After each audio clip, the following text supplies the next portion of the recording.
Hey, drinking buddies. Happy fucking Turkey Day. I know you're probably with your families, your friends, throwing back some bird, getting a little drunk right now. So I just want to say I'm thankful for all of you. I'm thankful for all my drinking buddies.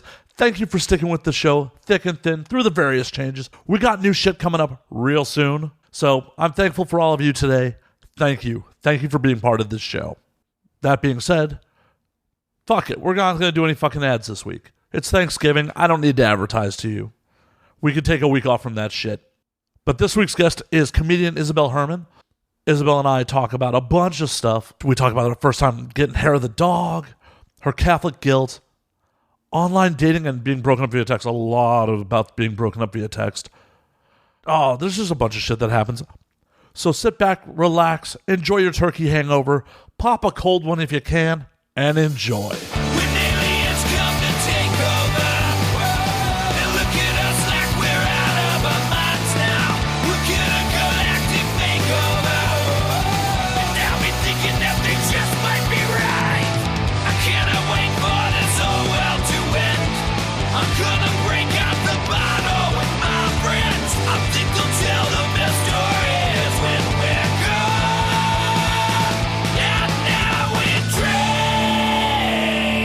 There's pictures of it in Christmas. I've got hats all over my shirt, and I'm wearing a hat, and I've got, like, lip balm around my neck, like the little lip smackers. It was, like, orange flavored, Pepsi flavored. There was, like, Dr. Pepper flavor, which is, like, my favorite. But now, after I learned what 23 flavors were actually in Dr. Pepper, I'm like, no, I don't want to drink that stuff. You don't want the prune? I don't want the prune. Oh, but the prune's so good. I don't want the prune. You know what I want? Every now and then, I've got to have a Mexican Coke or just like a real Coca-Cola, you know, like the cane sugar stuff. The good stuff. Yeah. Like ice cold. No whiskey in it? No. Like, it's usually when I'm hungover. Oh. Well, whiskey helps with that too. It puts me right back where the hangover found me. Exactly. That's a fix. This last year, for the very first time in my life, the day after my 32nd birthday, I had hair of the dog. I had never, ever hair of the dog before until I was 32 this year. Late bloomer. What the hell? I always got like Catholic guilt and was like, no, do not drink any more of what got you in this mess to begin with. And I would always be like, this is your punishment. This is what you get for being an idiot or drinking that much, spending that much money out at the bar. I was like, you have to deal with this and remember why you shouldn't drink that much.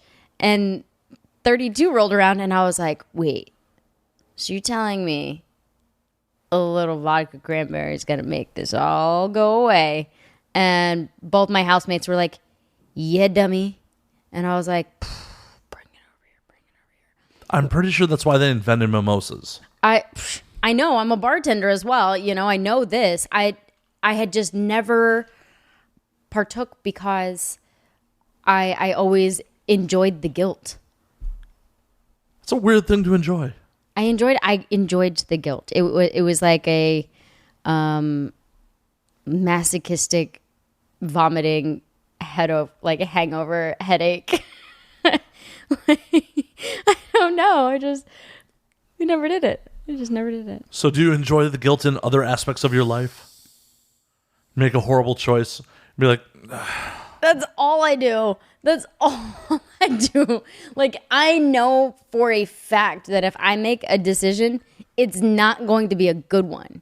And so it's like, well, I mean, if I'm going to make a bad decision, let's make it real bad. Yeah. What is the worst decision you've ever made?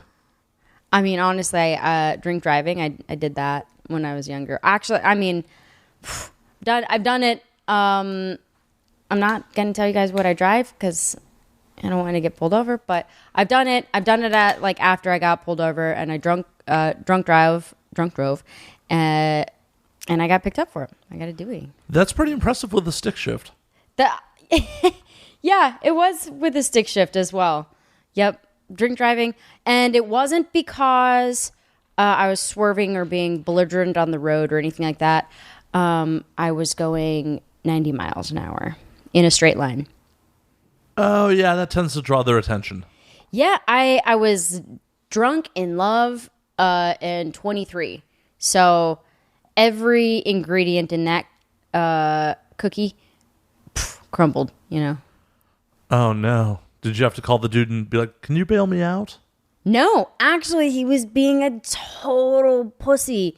He was like calling me and like texting me like a bunch. And I'm like, dude, I'm at work.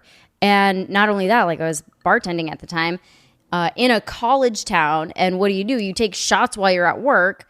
Or the place that I worked at was a sushi place. And the owner would come in and line us all up sake bombs. And she would just make us do sake bombs with her. Karen, you're amazing. I love you. Anyway, so I was just like, dude, I've already had like 5 drinks. Here's the thing, listeners. I am 5'2", 105 pounds. Like a couple drinks is all I need to have any sheet to any wind, you know? So he's like calling me, it's like, babe, I'm sad, I'm blah, blah, blah, like really threatening to hurt himself. And I was like, don't do anything. I will be right there. And I used to ride my bicycle to work.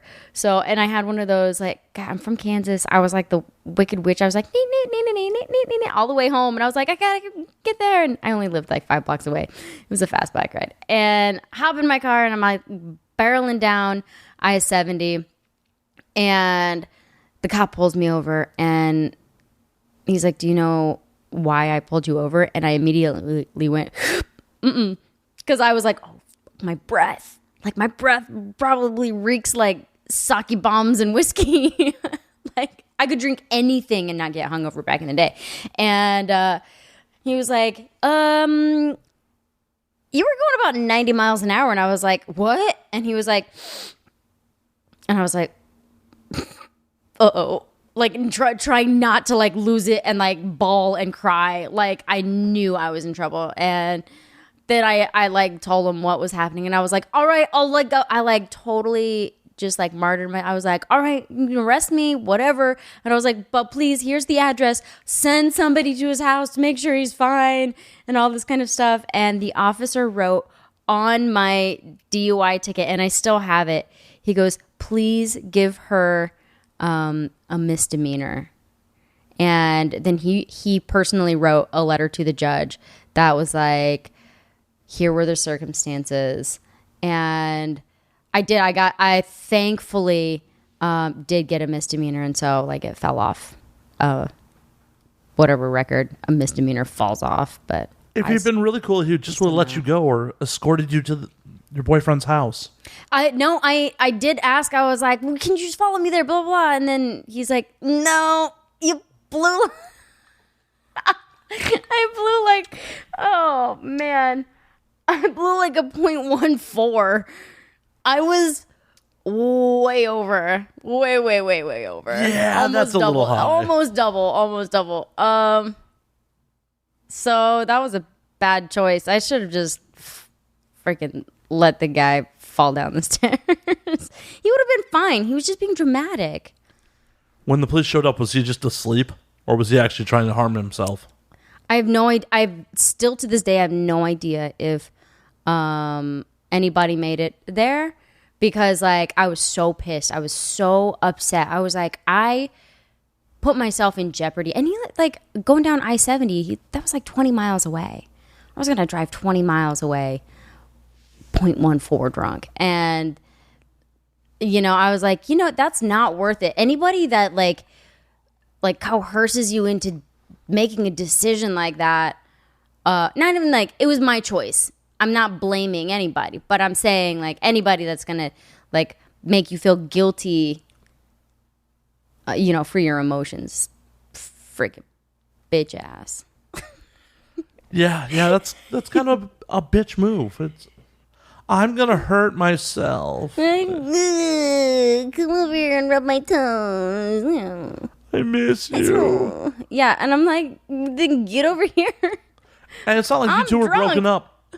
I can almost see it if you had recently broken up and he was all distraught, like, I miss you. We weren't even like together. We're like dating, but he was playing this like age-old dude game where it's like, look, I want to be with you and nobody else, but I also don't want any responsibility along with it. But when I have a hissy fit, I'm gonna need you to come and, you know, bottle feed me and whatever. And we're just like, So the old school version of, no, you can't tag me in any photos. yeah, basically, yeah. This was like, Facebook was still pretty young in this story, so I don't even think he had. Still to this day, he may not even have a Facebook anymore. Oh, you were dating a full-on weirdo. Yeah, I mean, you know what? He's got a fiance and a baby now, and they're all super in love, and that's great. Wait a minute, in Kansas, they will let someone actually get pregnant without getting married at fucking gunpoint? You know, they're on the Missouri side of Kansas City, so they do things a little backwards over there. First, you know, they get the cousin's license, and then they can, you know, get pregnant and married. Good to know. Missouri side. I'm trying to remember if I've had sex in Missouri. But if I ever do, definitely bring condoms. You know, never ever have I ever had sex in Missouri. Really? Really? And I mean, like, I moved from Lawrence, Kansas, which is not far from there. I mean, we would go over to Missouri to have, like, later bar times and to go to the liquor stores later, you know? But it never occurred to me to just, like, bone down over there. That makes no sense. Or I never dated anybody to bone down over there. But if you're going for late night bars, sometimes that shit just happens. Oh, I'm not like a go home with people kind of girl. Only a couple times in my whole life has that been like a thing. And no, like twice. This last year was one of them. What happened there? Who was Prince Charming that charmed you out of the bar? No, we met online. We were dating online. And wait, were we talking about this the other night? Yeah, we were. Yeah. Yes, we were. Okay. Wait a minute, is this the dude via text? Yes, this guy, right? No, we met online and super charming, fantastic, everything. I was just like, man, way to go, OK Cupid. And he had all of this like stuff to say about like his house. He loved doing like repairs and like handyman stuff, and I was like, what? That's amazing. And you know, it came to the end of the night and he was like, no, like, fuck, I was so stupid. He was like, no, not like trying to get you to sleep with me, blah, blah, blah. You just want to like come over and see my house. And I was like, shit, yeah. I had 3 drinks, everybody. I had 3 whiskeys. Hey, we're not judging. Ready? Not judging at all. Mean, it's fine. I can do those things. And you can too, if you really just believe in yourself. And you know, we hit it off. It was like from that night, we had spent like 3, maybe 4 nights a week together up until last week when he messaged me that, you know, he couldn't give me what I needed in a relationship. And I was like, 1, we never determined that we were in a relationship. And 2, you don't know what I need in a relationship because we never determined that, you know, and this was all over text message. Foul move. Where am I finding these guys, Matt? Where? Why? Apparently OK Cupid. I told you at the beginning of this podcast, if I make a decision, it's going to be a bad one. So if I make a decision to date someone, I know. There's absolutely nothing wrong with it. Especially in LA when we're all busy, we're all working on our careers. Hookups happen all the time. I don't know. I think I've gotten to this point where I'm just like, I'm bored with the hookup thing. Like, where I want to know, like, getting broken up with over text stings. All right. You know, like, okay, that, like, you get shocked or something. It was like, oh, that's done. That's over with. In a way, I kind of want to feel what it feels like to be like crushed. Like, I've been crushed before, and it was so toxic and so disgusting and hurtful and like abusive kind of relationship. But I want to know now what it feels like to be in a healthy, functioning, loving relationship, and then just like something happens and it just destroys everything. I want to know what that feels like. I'd like to know what a healthy, loving relationship feels like. Because I don't even know what that is. I guess I need to start with the first part. I need to know what a healthy, loving relationship feels like. Do those exist in this town? No, not in LA. Not in LA. Where does anyone find the time? I think this is a town where everybody's busy and everybody has nothing to do at the same time. It's like, oh man, I'm so busy. And it's like, bitch, please, you're on Instagram. That's part of my career. That's part of my career. Branding myself. I gotta be on brand. Kansas part of me comes out and it's just like, yo, I'll go get the cow pokes if you really want to be branded. Throw them in the fires. Like, no. You're just gonna start branding men? Yeah, just like butt cheeks. I'll be like, another one. Ha ha ha. Though I'm not an expert. I somehow feel like that is not a good way to start a healthy and loving relationship. Not certain. I could be wrong. Never really had one of those. I'm just gonna have to get like a local numbing injection. Just like get their butt cheeks when they're sleeping. They won't feel it until they sit down in the morning. Yeah, exactly. And then I'm like, my anus is burning. Be like, well, at least it's not a disease. Branding their anus? Ooh. Like, not up in it, just like... Just the taint? Gooch. Got the gooch. Have to like small in diameter brand. I don't know. Yeah, I'll find one. Maybe a straight line. You can't do a circular one. You know what? I like doing crafts. That's a little fact about me. And I've got these like metal things that you hammer into metal and it leaves like letters into it. And maybe I could just do that. I could just like put IH. So like they'll look at it in the mirror and it'll say hi. And they will never forget you. Just the gooch will just be so friendly and welcoming to everybody. Hi guys. The girl I almost drunkenly married had a butthole tattoo. That's as close as I've got to that.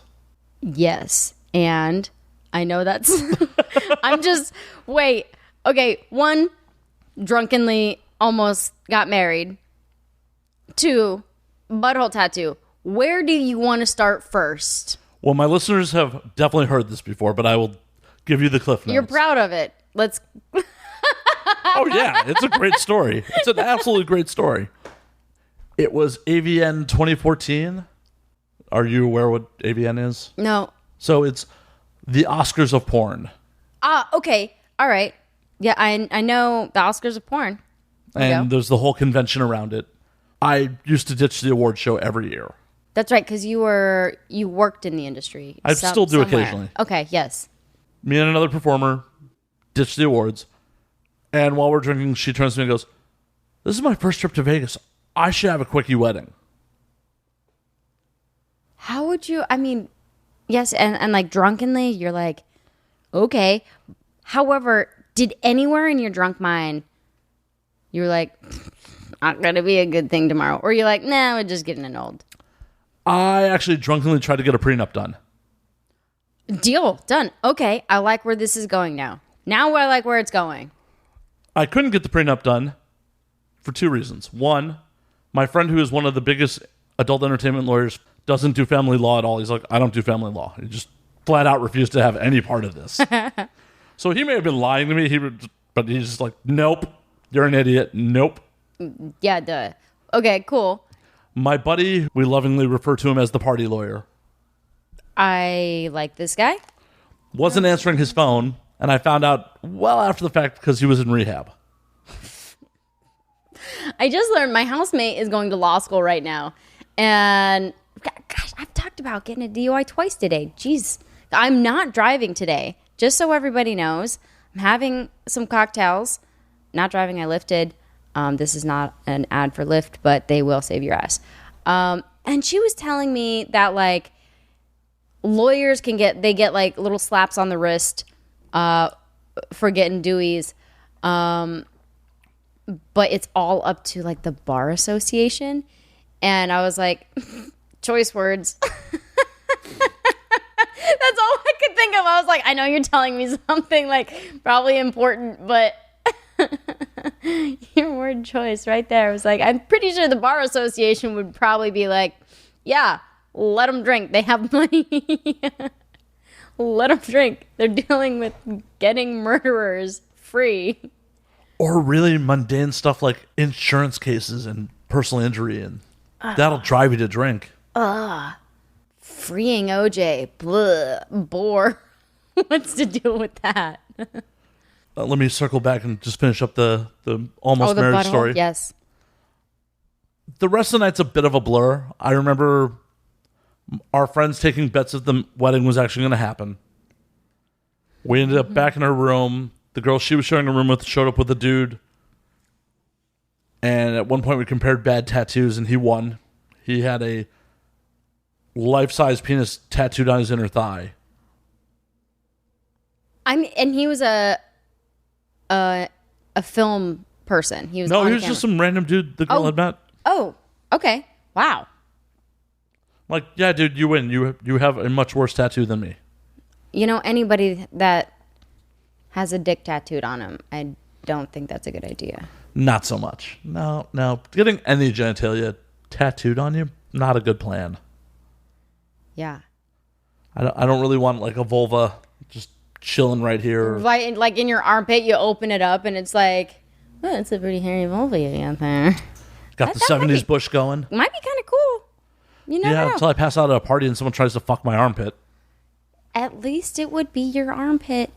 Fair. You know? And you know, whatever, maybe you're wearing some, like, pretty heavy deodorant that day, but pretty sure you'd be doing whomever fucks an armpit a favor by making their junk smell better. I would still have to have junk rammed into my armpit. I'm not that giving. If you were passed out, I mean, just wake up with a sore armpit, not bad. Covered in goo. Covered in goo.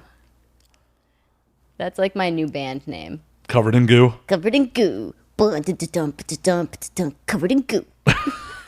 One thing led to another. All of a sudden, hookups happened. I mean, I knew about the butthole tattoo beforehand. Mm-hmm. She has a bee flying out of her butt that says, "Let it be." That's very cute. My black hole sun. Wasn't there a bumblebee in that song, in the music video? No, you're thinking of Blind Melon's. It's like their one hit. It's Blind Melon's one fucking hit. What? You know what I'm thinking of? The dancing little bumblebee girl. That's Blind Melon. That's definitely Blind Melon. What song is that, though? God damn it. We have the internet for such things. Jesus Christ. But I woke up next to her with her wearing a Pokemon onesie with the crotch torn out. Huh. Some furry action. No rain. Blind Melon, no rain. No rain. God dang it. I'm sorry, everybody. I'm sorry for telling this story for like the 14th time. But I needed to hear it. But every time someone's like, "You almost got married?" Okay, what the fuck happened here? I've never even been proposed to. Well, I have a thing full of ring pops, but if I drink enough, I've been known to drunkenly propose. Never have I ever dated someone long enough for them to want to spend the rest of their life with me. Whoa, it's 2018. Marriage does not mean the rest of your life. Or, I mean, I've never even lived with a sicko. Well, me neither. Is that... Seems highly overrated. It does, you know, and sometimes maybe it's just like the cats that are reminding me that, I was like, oh yeah, I've never even done that. I've got a roommate and she's had, 3 fiancés, 2 fiancés, 3, and she's lived with every single person she's ever been in a committed relationship with. She a lesbian? No. Because I know the lesbians like to shack up very quickly. Very quickly, yeah. Oh man, man, I've got some crazy lesbian friends right now. They're like breaking up, getting together. And this is so funny to me that I'm enjoying so much of it, because it's like they're posting things on Instagram that are things that they want to be saying to each other via memes. And it's like they've completely like stopped talking to each other, right? But yet they're both posting things that are like, like, you gotta live your best life, right? Or like, don't say stuff you don't mean, but they're all like different things. And then it's just like, it's new moon. It's a Scorpio new moon. All this kind of stuff. Time for like actualization and wealth and all this kind of, and it just like Kansas brain still kicks in sometimes, and Kansas brain's just like, this is way better than Days of Our Lives. And I used to watch that shit every single day in the summer. Like that, like you could just, I could pick it up now and still know what's going on. Well, the plots have never changed. They've never changed. Now, Beau's still there. Stefan's still there, I think. I mean, I'll take your word for it. Here's the thing. It's like, now I don't have cable, so I just have social media. So I'm the creep that I'm just watching stories, because it's like, well, I could either be watching your stories on Instagram or stories on TV, and I don't have TV, so entertain me with your bullshit. And then I'll have stuff to talk about when I go on Friends' podcasts. Well, it's great when anyone breaks up, because you can just watch their social media, and even if they're not admitting publicly to a breakup, shit like the inspirational quotes, or all of a sudden there's just a lot of hot bikini pics that go up. It's one of the... I did that. Not the hot bikini pic. It's not that hot yet, underneath. But again, this has been like the year of firsts for me. I posted online for the first time that I was relieved of my girlfriend duties, even though I wasn't a girlfriend yet. And I halfway was hoping to get like 100 comments. And I just got like a bunch of like personal text messages being like, hey, are you okay? I'm thinking that's how they were asking me, or being like, are you okay? Like thinking I'm melting down. And I'm like, yeah, guys, I'm fine. Like if I weren't fine, I wouldn't post about it, but I am fine. So I am posting about it. But here it's like been 2 weeks and I'm still talking about it. So, How many dudes slid into the DMs like, oh, are you okay? Just one. Just one. And he was like, so you're available now? And it was like my friend. And I'm like, dude, come on. Jeez. It's like, and this also is the first time in my life that I don't have a back burner. I'm the type that, this probably is why I've never dated anyone for very long, is like I've always had like what I call Pokemon. Got to collect them all. You got a guy for this, got a guy for that, got a guy for that, right? You have one guy to sleep with, all about the safe sex. Go have as much as you want. But this is the first time that I was like dating this guy for 3 months. I really did like him. He was great. But I just kind of was like, you know what? I'm going to just focus on one for once in my life. And then I did. And maybe I needed the multiplicity, because now here I am. And I'm like, I'm bored. I'm just so bored. I've got so much going on in my life. And then no nasty little messages throughout the day. No sexting throughout the day, which I realized it's so good for your brain to like think that way all day long, because then it's like you're for me anyway. I try it. Maybe it works for you. But for me, it kept my brain going, because I would constantly have to think of creative ways to say nasty ass shit, And now I don't have that, and I haven't had that for a couple weeks. And I think my brain is getting dry. Oh, no. Dry brains are horrible. I got a dry brain. Got to keep the brain lubricated. Well, you got to keep the whole system lubricated. I got to get it back in there. So Find me on Instas, whatever. Send me some nasty ass. Don't send me pictures, please. Keep the pictures to yourself. Yeah, who knows? I mean, it's just mental mind fucking. That one's for you. That's for you. Cheers. Cheers to you. I love these cups, by the way. Why, thank you. My cups have skeletons on them. They're Van Gogh. Where? Oh, it's a Van Gogh painting. Oh, God damn it. Damn it. Man, I hate Me Too for that one. I really do. Top off? Feel free. I've already refilled myself. Cool. All right. You can drink as little or as much as you want. And sponsored by... We are sponsored by Ghost Tequila, but they already know that. They already know that. These cups are great for Ghost Tequila. It's funny on these cups, they're skeletons, but they're smoking. You know, as if they're not dead yet. It's like, yeah, I guess if you're dead, you might as well light one up. You can't get more cancer. You can't get more cancer. I mean, your maybe teeth might just get a little yellow, which I guess if you're a skeleton, that's fine. That might be a good thing for if you're just a skeleton. Be like, look at my bling. Look at it. I don't know. I'm still flesh covered, so I don't know if I need... I'm going to try to keep my teeth white. Yeah. I'm still in Hollywood. I'm very particular about that. I've noticed it is like hygiene is like in this like even like dating adventure. I'm now back into hunting mode, and hunting mode for me is like I don't do social media dating anymore, right? But I'm very quick to be like, whoa, funky breath, no thanks. Whoa, long fingernails, no thanks. Like a teeny tiny thing, and I'm like, nope, next.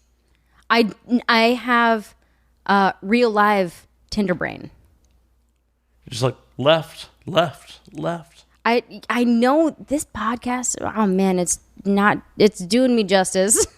It's not doing me justice with like what kind of ethical person I am. It's true. It's honest. And I think that you just got to be honest. 100%. And ethics are in the eye of the beholder. You shouldn't have to be like, yeah, you got stank breath. I'm going to, no. If you're not into it, you're not into it. It's better to be honest and upfront about, I'm not into this. Have a good life. You know, you have to, I've noticed this also is I'm so into just being myself right now that it's like, yeah, everyone else should be being themselves also. Hold on, I'm going to do a little something here when I say this. Yeah, I'm just so into being myself right now. And I think everyone else should be too. But what has been like frustrating me lately is seeing chicks that are pumping so many things and changing so many things around on their faces. It's like, are we now trying to look like Mr. Potato Head? Yeah. Including with stuff you can just pull out of your butt. Pull it out. You just want to lose weight. It's magical. I don't understand how all these people pay for this shit. I got this little pumpy thingy that you put... Yeah, it's like this little suction cup that you put on your lips, but it plumps your lips out, like makes them, look like they have lip filler in them. And I went to this like shoot. I was in this music video, and I was like, it was all about kissing and making out. Smoke Season, go check them out. And I was like, yeah, I'm gonna really plump my lips up, and I did it, and they looked, like how, the trendy lips are looking right now. And I felt so uncomfortable. And I know that like enhancing body parts is supposed to make you feel more confident. And that's what I was hoping for. In reverse, I felt ridiculous because I wasn't myself. I wasn't me. Like I've got thin little pieces of bacon for lips. Like, I don't have these luscious little pillows for dicks to fall on, Just FYI, dicks shouldn't just fall on them because that doesn't do anyone any good. Yeah, with a mouth like that, I mean, probably doesn't have to suck a dick. I'm out. No. Probably doesn't have to. You get lip injections. Girl, good job. You're not sucking dick. It seems like such a waste. I just can imagine, like, overly filled lip injection females are the types to also be like, no, I just got my lips done. Like, but their lips aren't moving when they say it, so they're like, I really can't. In that voice too. I just got my lip. You did so much better than I did. I just got my lips done. Like, props to you if you love it, if you enjoy it.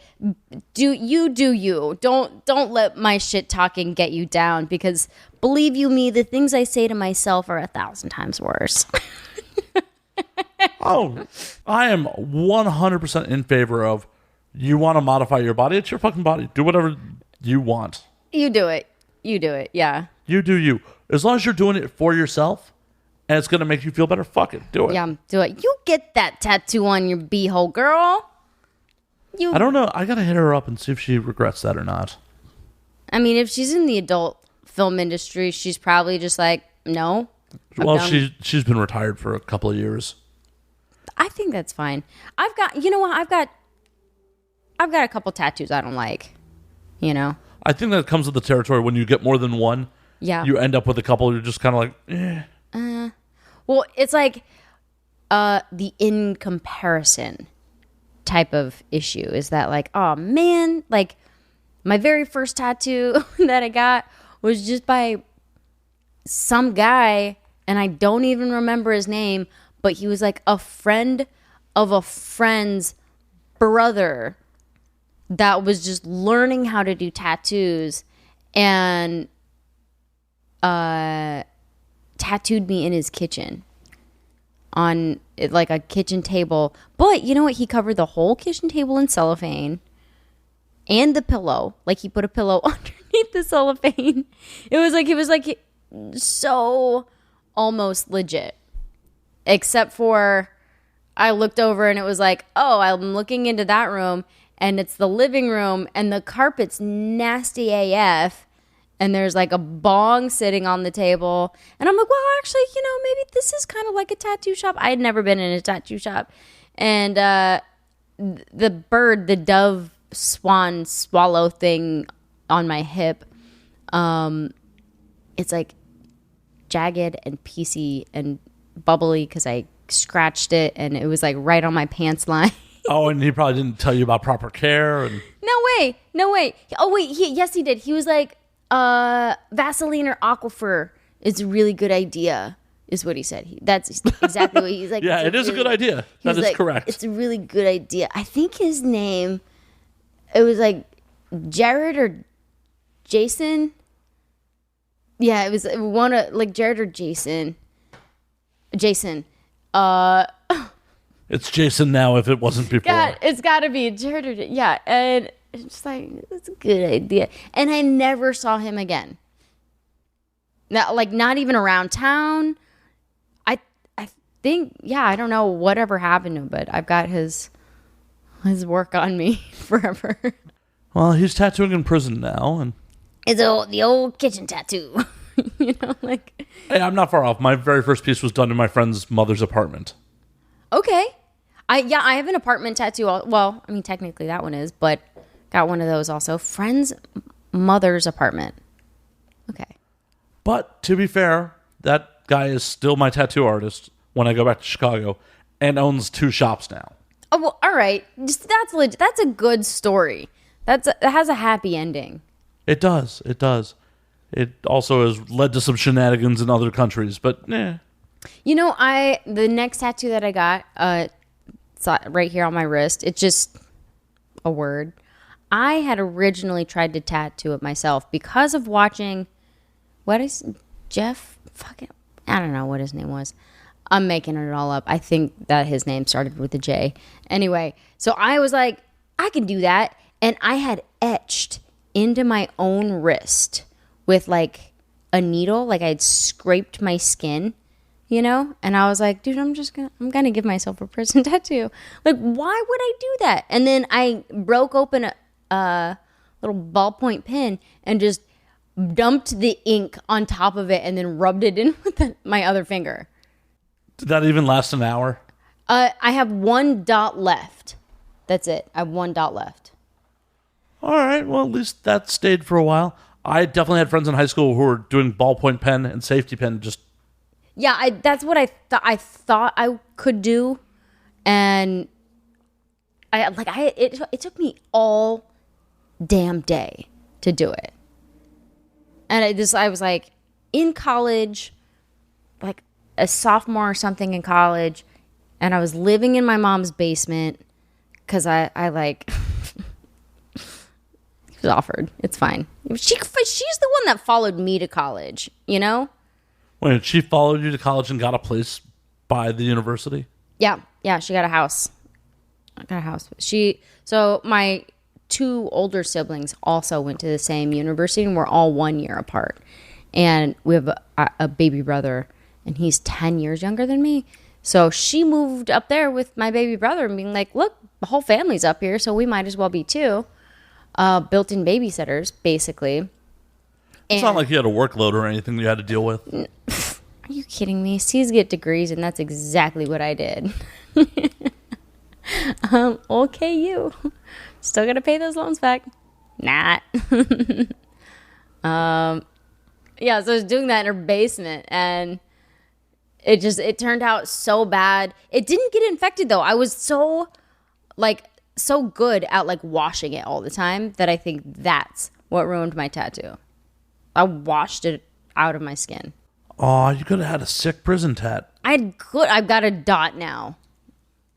It's a very meaningful dot, though. But the tattoo that I got now is it's taunting me.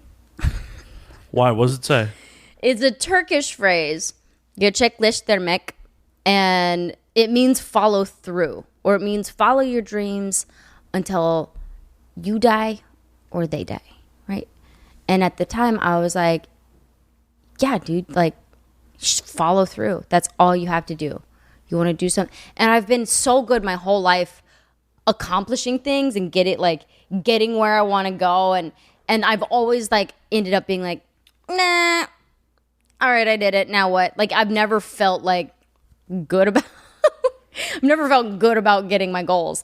And so now it's here I am in LA, and I do stand-up comedy, and I have this notebook where I write monthly goals, quarterly, yearly, blah blah blah.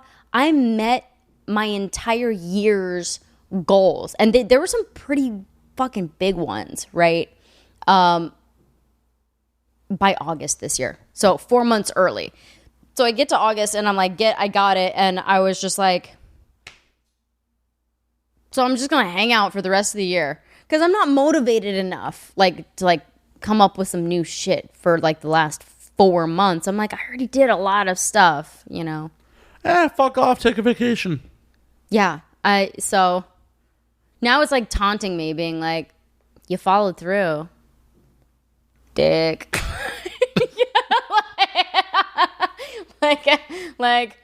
Nerd. So what was the biggest goal? What was the big one that you got done? Actually, a couple. I performed in 3 major cities in one tour. Well, not really a tour. It was just I was going through the cities and used connections and networks to set up shows, which was really cool. So Las Vegas, Denver, and New York City. And then I did the, same route back this last summer. That was a huge one because I haven't performed in New York City since I was going to acting school there 11 years ago. So that was so cool to do that. And then the next one was actually get hired by a comedy company. And I got hired by the Dojo of Comedy, a.k.a. Sycamore Tavern, in August, which was really cool. Good friends of the show. Yeah, good friends of the show. I had gotten fired from a barista job the day before, and then Trevor Kevlo, he started the room, runs the room. He's the daddy of the dojo, and it badass, just a total badass. Texts me and is just like, so you want to work at the dojo or what? And I was like, yeah, I just got fired from. I'd never been fired before. This is fuck. It was like the first time here. What did you do to get fired from a barista job? Bullshit. Do tell. I missed too many days, and I was late too many days in a row. But I was the consecutive days I was filming. I was like on set. I got SAG-AFTRA this year, which is good. That's a big deal for people in the industry. Wait a minute, you have SAG insurance? Saggy vagina. Oh shit! The proposals are going to start rolling in. You got health insurance? Not yet. I still have to pay the dues and all that kind of stuff, but I'm eligible, which is a big deal. So one of the days, like that day, they were like, "Oh, hey, here's the paperwork for it." You know, like that was like the payment for the film, you know, because it was a low budget kind of thing, indie film. And I was like, wait, what? This is way better than money. Idiot, no, it's not. It's not actually better than money. No, it just means you get to pay dues. It just means you get to pay dues. And it's really not that big of a deal because then you can't do union or non-union work. And sometimes non-union work pays a butt ton of money, you know, up front. But then SAG's just like, well, you get insurance. You know, it's like, you know what? It's a conundrum. I'll deal with it later. I went on a couple dates with someone who works in the SAG offices. Yeah. She talked so much shit about people who are just like, oh, you're part of SAG. Oh, you get to have insurance. We're just making money off you. Like she was just talking so much shit about like lower level working actors. Yeah, that's my conundrum is like I have been on big productions and I really do look forward to being on big productions more frequently in the future. Maybe next year that'll be in my goal book. But right now, honestly, like if you're just getting like a day work or something, or you're doing like small gigs, it's not that great. It's not that great. If you think it's great, go for it. That's awesome. For me, in my perspective. Anyway, but that's a big thing that I wanted to accomplish this year. Accomplish it. Anyway, so I roll into work, and I was wanting to quit anyway. Like I really did not. I loved the idea of this place, and at first I loved like the owners and everything like that. But then it really became kind of a toxic work environment.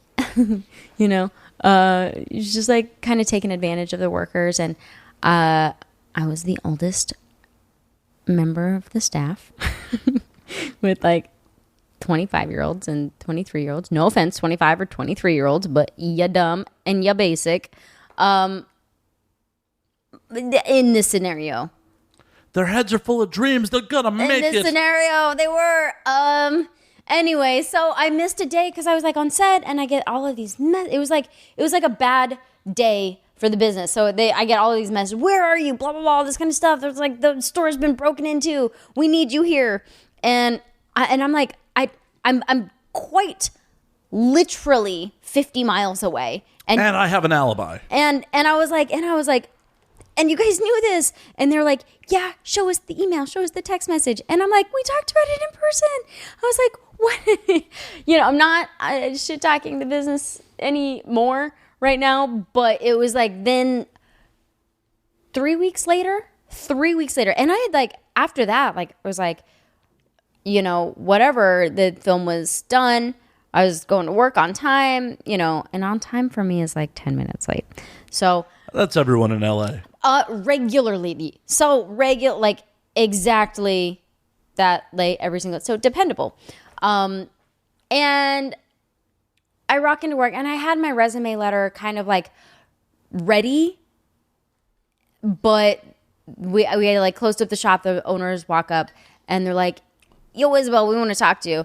And I was like, good. I need to talk to you guys too. I'm not like comfortable working here anymore. And they were like, about that, you're fired. And I was like, whoa, wait a second. I just said wasn't. And then they gave me this whole like thing of how my coworkers didn't like working with me because they said I was like too difficult to work with, like strict wise. And I'm like, y'all are serving fucking $6 coffees. Like, make it look good and make the latte art like at least look good because you eat with your eyes first, you know. Like, I'm thinking in my head, you know, a $6 latte, that's stupid, you know, or like whatever. Like, at least make it right. And they're, you know, or I'm like, at least keep the area clean. At least, you know, do something up to par. And this is where it's like 23, 22, you know, whatever. Young people, very young people, don't quite care. And it's something that, like, you know, I'm not like saying, oh, I took pride in my work because I'm a Midwestern hardworking girl. No, it was just kind of like I couldn't fathom buying a shit latte if, like, you know, I paid a lot of money for it. And you're especially not going to tip on it if it's not pretty. And yeah, exactly. And, you know, then they were like, well, you did tell us once that you were, you know, let go from whatever company for a Yelp review. And I was like, that's a lot different than being fired. I don't know. Like, I went all like technical California state laws, all this kind of stuff on them. And I was like really distraught. I was like, I just turned 32 years old and got fucking fired from a coffee shop. Boy, I suck. I was hashtag like, living the dream. I was like, man, I'll become a loser. I've become a real grade A. I've got, you know, A positive blood. So we know it's A positive loser blood gushing through, you know, like I hated myself for 12 hours. And then Trevor messages me and is just like, you know, you work here or what? And I was like, huh, yep. And then I went in for the interview, and later that day, they put me on the schedule. Trevor actually made you go through an interview? Yeah. I even dressed nice. I dressed like for a bar job. It's like bartending part of it, but then doing stand-up comedy, renting a room, producing a room, producing my own shows and stuff like that. So I'm a paid comic, which that was on my list. Fuck yeah. Not paid enough. No. That's up to me, though. That's up to me to make up the rest. Well, yeah. No one is... Well, there are people that are legitimately supporting themselves doing their art, but the majority of us are holding down multiple hustles and would love to make a little more doing our art. Yeah, I think the multiple hustle thing... oh, man, it gets me going. So, like keeps my brain in check. I think that I've got such a chaotic noggin that, like, earlier today I was working, you know, with a fashion designer designing her lookbook to give to, you know, to get more clients and to get more work, you know. Meanwhile, at nighttime I'm doing like comedy stuff and podcasts like this, you know. And this is where I, like, all day my mind was so not happy, but very focused. I was like in it. Like, I put my phone on silent and everything. But here now, thank you. I'm like alive. Hey, happy to help. Happy to put a microphone in front of you and get the magic. Get the magic going. Yeah.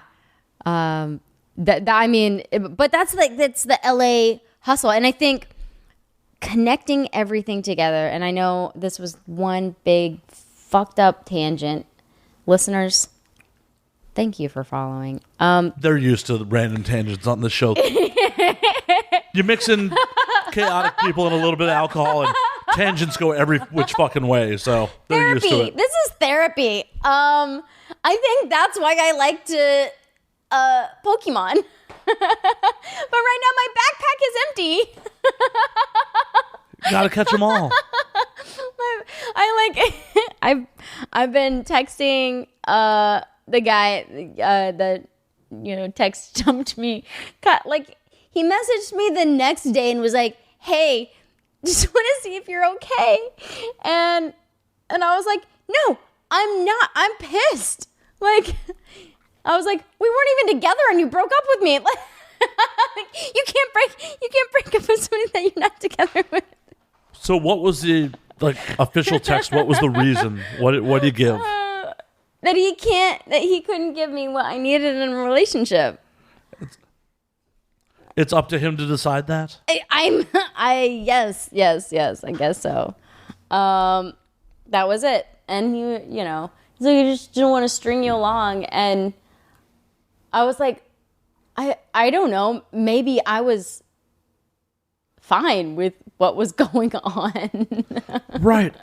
You're an adult. If you weren't fine with it, you would probably exit. Yeah, and then, it's okay. It's okay. It's all gravy, baby. No one should ever make expectations for someone else. Yeah, for someone else. Just for someone else. That's just projecting weird shit. That I don't think my partner's happy, so I'm going to break up with her. It's either A, complete bullshit, and he's like, I got my own Pokemon going on. The thing is like, I'm very much of the school, just let me know. I don't need to know what all you're up to, but if I'm seeing somebody and they say, "Hey, I'm not ready to be tied down," or whatever, all I'm thinking is like, "Oh, you're seeing other people. That's fine. I'll see other people too." Yeah, that's fine. Be honest about it. Yeah, exactly. Well, I don't think that. No, I know that we were both exclusive with seeing each other. I mean, yeah, you see somebody 3-4 nights a week. That's pretty regular. You find your underwear that you left a couple days ago still in the same place. It's like, all right. I don't know. You could have just been going to other people's places. I don't know. You had a dog. You can't do that if you had a dog. I don't know. Maybe there's so many. Yeah, you're right. You're absolutely right. Where I'm coming from is I didn't care. Well, I wouldn't have even been upset, honestly, text message wise, if he gave me a less bullshit. Like, "Hey, I'm kind of bored." I would have been like, "Whoa, totally normal and natural. I get it." That's like that. I think that's probably one of the most hurtful things. Or, something even like, "Hey, I just, I don't know, I'm not feeling attracted to you anymore." I'm the type of person to where I'm very logical. For those of you Angelinos out there, I'm a Virgo, Virgo rising, Virgo sun, Gemini moon. So do I even exist? Or two of you exist? It depends on the moon. Which two? Yeah. So he could have told me anything other than blaming me. It's like when you say to anybody, and this is just from experience, y'all. But if you tell anybody that you're ending things because you don't think you can meet their expectations, you're blaming them, because then you're saying your expectations are too high for me, without knowing their what they want or need. And yeah, it should be a fucking question, not a exactly. If you're having doubts in the relationship, it should be, "Hey, is everything cool? Are we good?" It should be a conversation, not a text message of, "Yeah, I don't think I'm good enough for you." That's it's not you, it's me. That's what he did. Yeah, no, that's exactly what he even said. That he was like, "It's so cliche. It's all this cliche stuff." And he's like, "Sorry, I know, blah, blah, blah." And I was like getting more and more progressively heated, because it was like more and more piles of bullshit. But then like he messaged me the next day and like, oh, I'm such a glutton for like communication that I respond. And everybody's like, don't do it. Don't respond. Just cold turkey, all this kind of stuff. I even told him, I was like, yo, you're going to have to not just talk. Just don't talk to me for a couple weeks, please. And then he's like, well, when can I check back in on you? Like 3 weeks? And I'm like, well, I don't know where I stand with this human being. However, I can't let it go because it's like, now I gotta know. You know? It's all his sinister game. And I'm playing it, and I'm willingly getting riled up. He's a master of his craft. No, he's not. He knows exactly what he's doing. He's like, I'm gonna toss her away, and then she's gonna come back and want some more. You know what? You know what's really If he texted you right now and said, "Hey, I was wrong," what would you do? Interesting. I, knowing me and myself, I would respond, "Yep." Like that's how I talk like that. I text like that. I would just be like, "Y U P period." Yep. And then I wouldn't say anything for like 10 minutes to let him just be like la la la la la la la la la la, like text. That's all you gotta say, blah blah blah blah blah. And then I'd be like, yeah. But I'm like I know I am a little sinister like that. Is like I'll like feed in, like yeah. I'll play the game. But then the moment it's like I'm now gonna give you what you want, I'll be like, no, I don't want it. So bitchy. But what if it was I was wrong, come over now, I miss you. Right now I would be like, I'm about to be tipsy and I'm doing my own shit. I am that type though. You know, but I would say that, but then I would be like, can it wait?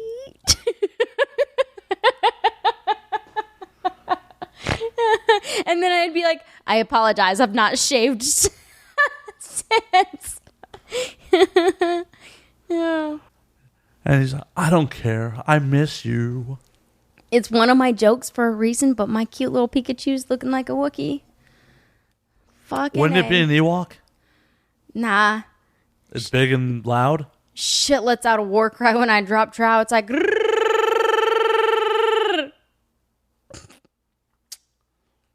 Good to know. I've never seen a screaming vagina, but... You're like, no, Chewie. Not that starship. The starfish. So was your vagina very upset when Han died? You know, gonna have to go get that Dick Vader now. So, God, I hate me too. It's cool. That's why I do comedy. Just all the self-loathing is why you do comedy. Damn it! Ugh, that was such a dad joke, and I'm not even a daddy. I could be. You think? No, I couldn't be. I don't know. You'd have to pencil in a mustache. Question. This is a legit thing sometimes I think about. I know lesbians sometimes are like, yeah, I'm daddy. I have dated women. I have been with women as well. Me too. Yay. We're great. Boobies are great. And this one chick wanted me to call her Poppy. And I loved it. I actually loved it. You know, but my question is like, how many girls out there want to be called daddy? You know? I think that's probably the epitome of badass in my mind. When women do it, badass. When dudes do it, a little douchey. Can I tell you something? Please. Now that we're at secret ounce. So yeah, I'm just gonna keep talking about this text guy. I started calling him daddy. Did he ask you to, or did you just did it on your own? Post breakup.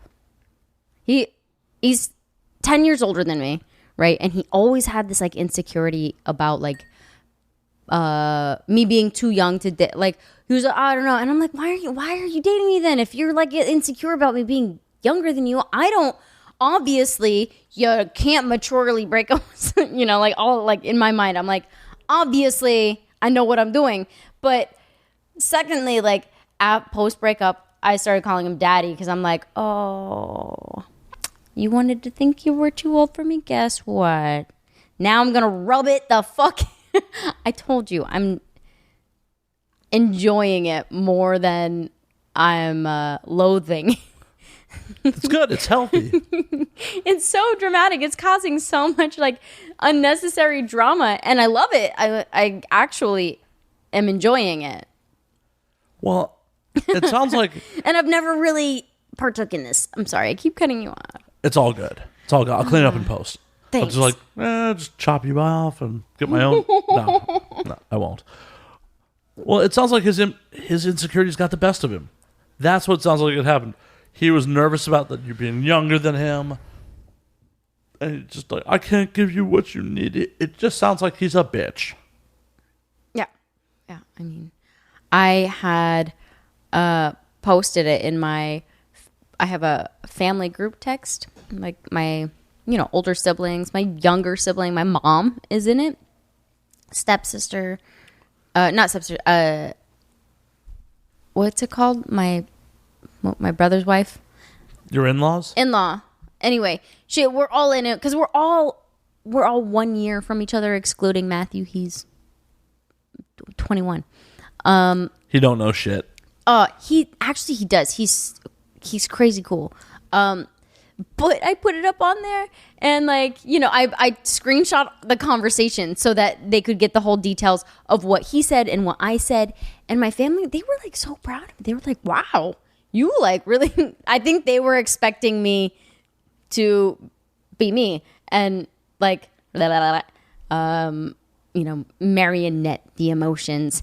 And then my big brother, of whom is like, he's built like a brick shit house. He's just like, he's like 5'9" or 5'10" and like just giant. He's like built like The Rock, but squished, squished down.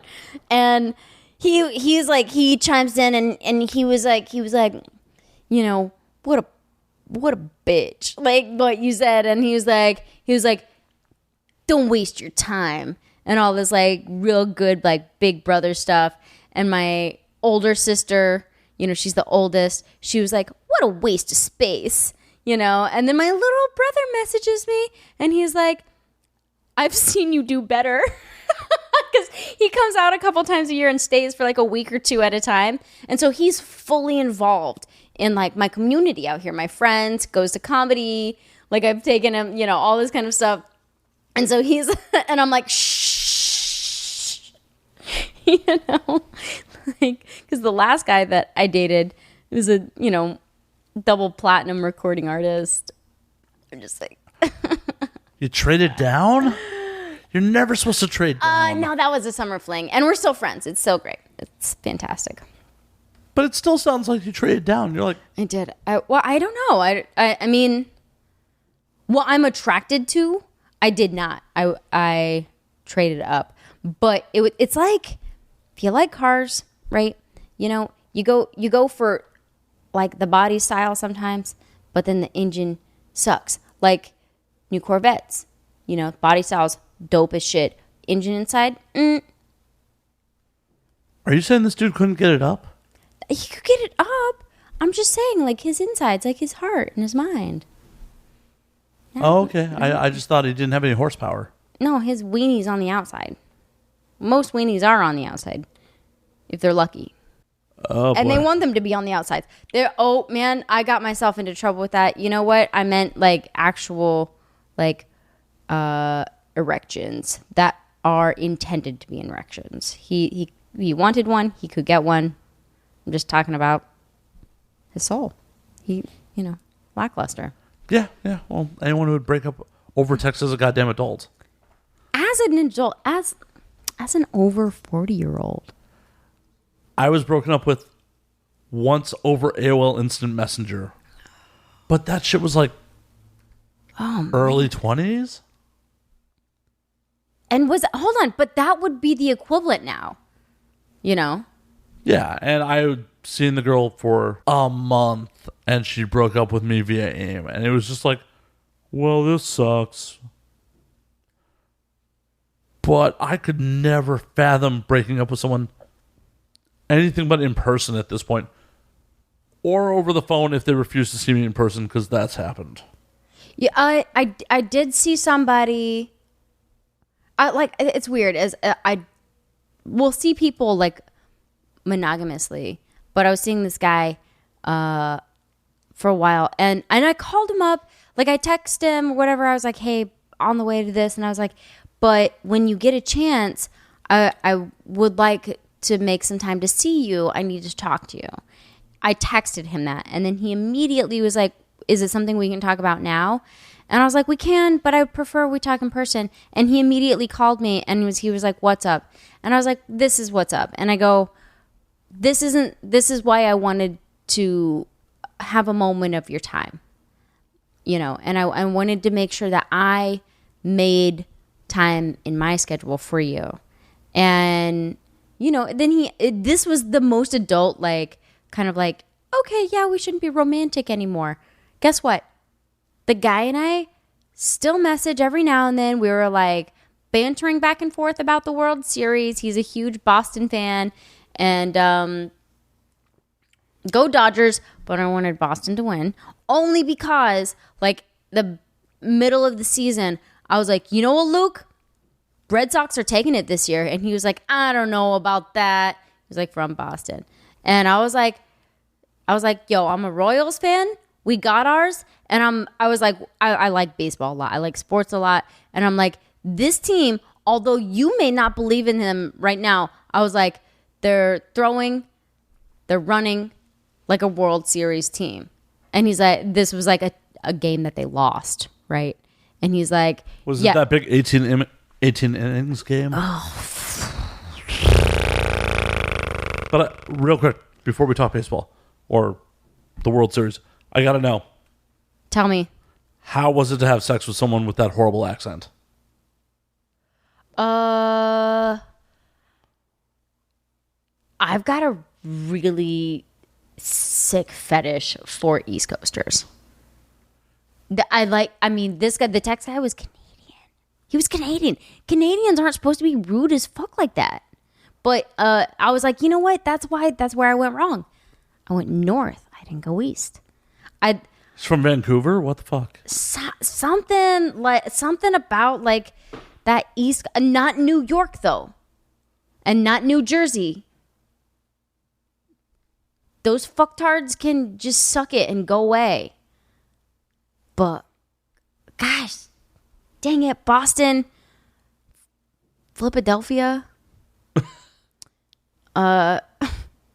Detroit, please. Detroit's not even that far east. I'm from Kansas. Anything past Missouri's east. By that mentality, I'm from the east. What the fuck? From Chicago. God. You know, did you ever have a crush on somebody and then they like went away, but did you ever think about it like a crush that you had on somebody and you're like, what is that person doing? Well, yeah, and then I lightly Facebook stalk them and go, oh, they have children. Fuck this. I'm out. Oh, man. There's this guy that I've had a crush on for years. And he still talks to like one of my friends here. And I'm like, I don't ever press the issue of like, yo, how's he doing? How's Nick doing? But today I caught myself driving home from Pasadena from this like gig that I did. And for a good 20 minutes, I was like, fucking A. He's back in Detroit. I've always wanted to go to Detroit. What if I... like, how creepy stalker is that? I'm like, what if I'm just like, yo, Nick, I'm in Detroit. What bars should I go to? What coffee shops should I go? Blah, blah, blah. You know? You don't have to meet up if you don't want to. Just... It gets weird when you put that out there. Just if you're gonna go to want a blowy. Tonsils are waiting. Like, hey Nick, what bars have a big bathroom? Hey Nick, I know you're balding, but I won't look up top. I'll just go down bottom. Like perks of you being short. I can't even reach your head. Hopefully you can reach one of them. I don't think he's balding, but it's just like I've not seen the guy. But it's weird as like he was my barista for a couple years, and he was the kind of person that I would just be like, hey, what's up? And I would like get my coffee and like head down and leave. And once I had my chance, like we went to a mutual coffee shop friend's birthday and it was like a pool house / smog cutter. Did you ever go to the smog cutter? It was like karaoke and pool, but it was shady as fuck. The ladies only took cash and they would be like, no, you want tequila. And we'd be like, no. And they'd be like, it's on the house. And we'd be like, okay, yeah, cool. And then it was such a good business plan. I feel like I should find this place because I have never been. It's closed. The smog cutter is closed now. Oh, well, way to get my hopes up. Ugh. You know, there's several other places just like that. I have to tell you off the air, though, because, you know. Trade secrets, I get legally, yeah, trade secrets. Yeah, so we're at this, like, pool house, and just, like, standing next to him, and I'm like, hey. I was, like, 30 at this time. This was, like, just a couple years ago. And I just couldn't nut up. I couldn't like build up the courage to be like, yo, let's go do something. Did you at least like initiate touch? Anything? I did do the whole like, like tap his arm, like give him a little squeeze. But then I was like, God damn it, like I'm not good at flirting. I'm not, suave. Girls don't have to be suave. Yeah, I mean, maybe we do. No. We gotta have some big-ass pillow lips if we don't. No, come on. You guys can get away with just, like, laughing at our bullshit, a couple squeezes and a touch here, and then we'll be like, oh. Man, I was doing the squeezy, touchy, laughy. It's, like, all, like, this for, like, an hour. I even bought him a beer. And he wasn't putty in your hands? What the fuck? No. Sure he's not gay? God. I would still be into it, actually. No, Yeah, but the problem is he wouldn't be. Doesn't matter.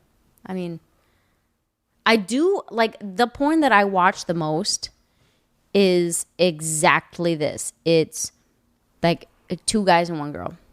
And specifically, everybody, like, nobody's safe. Is that what you're into in real life, or is that just the fantasy? I don't know. Never done it. I've never been with gay men. I've never been with a gay couple.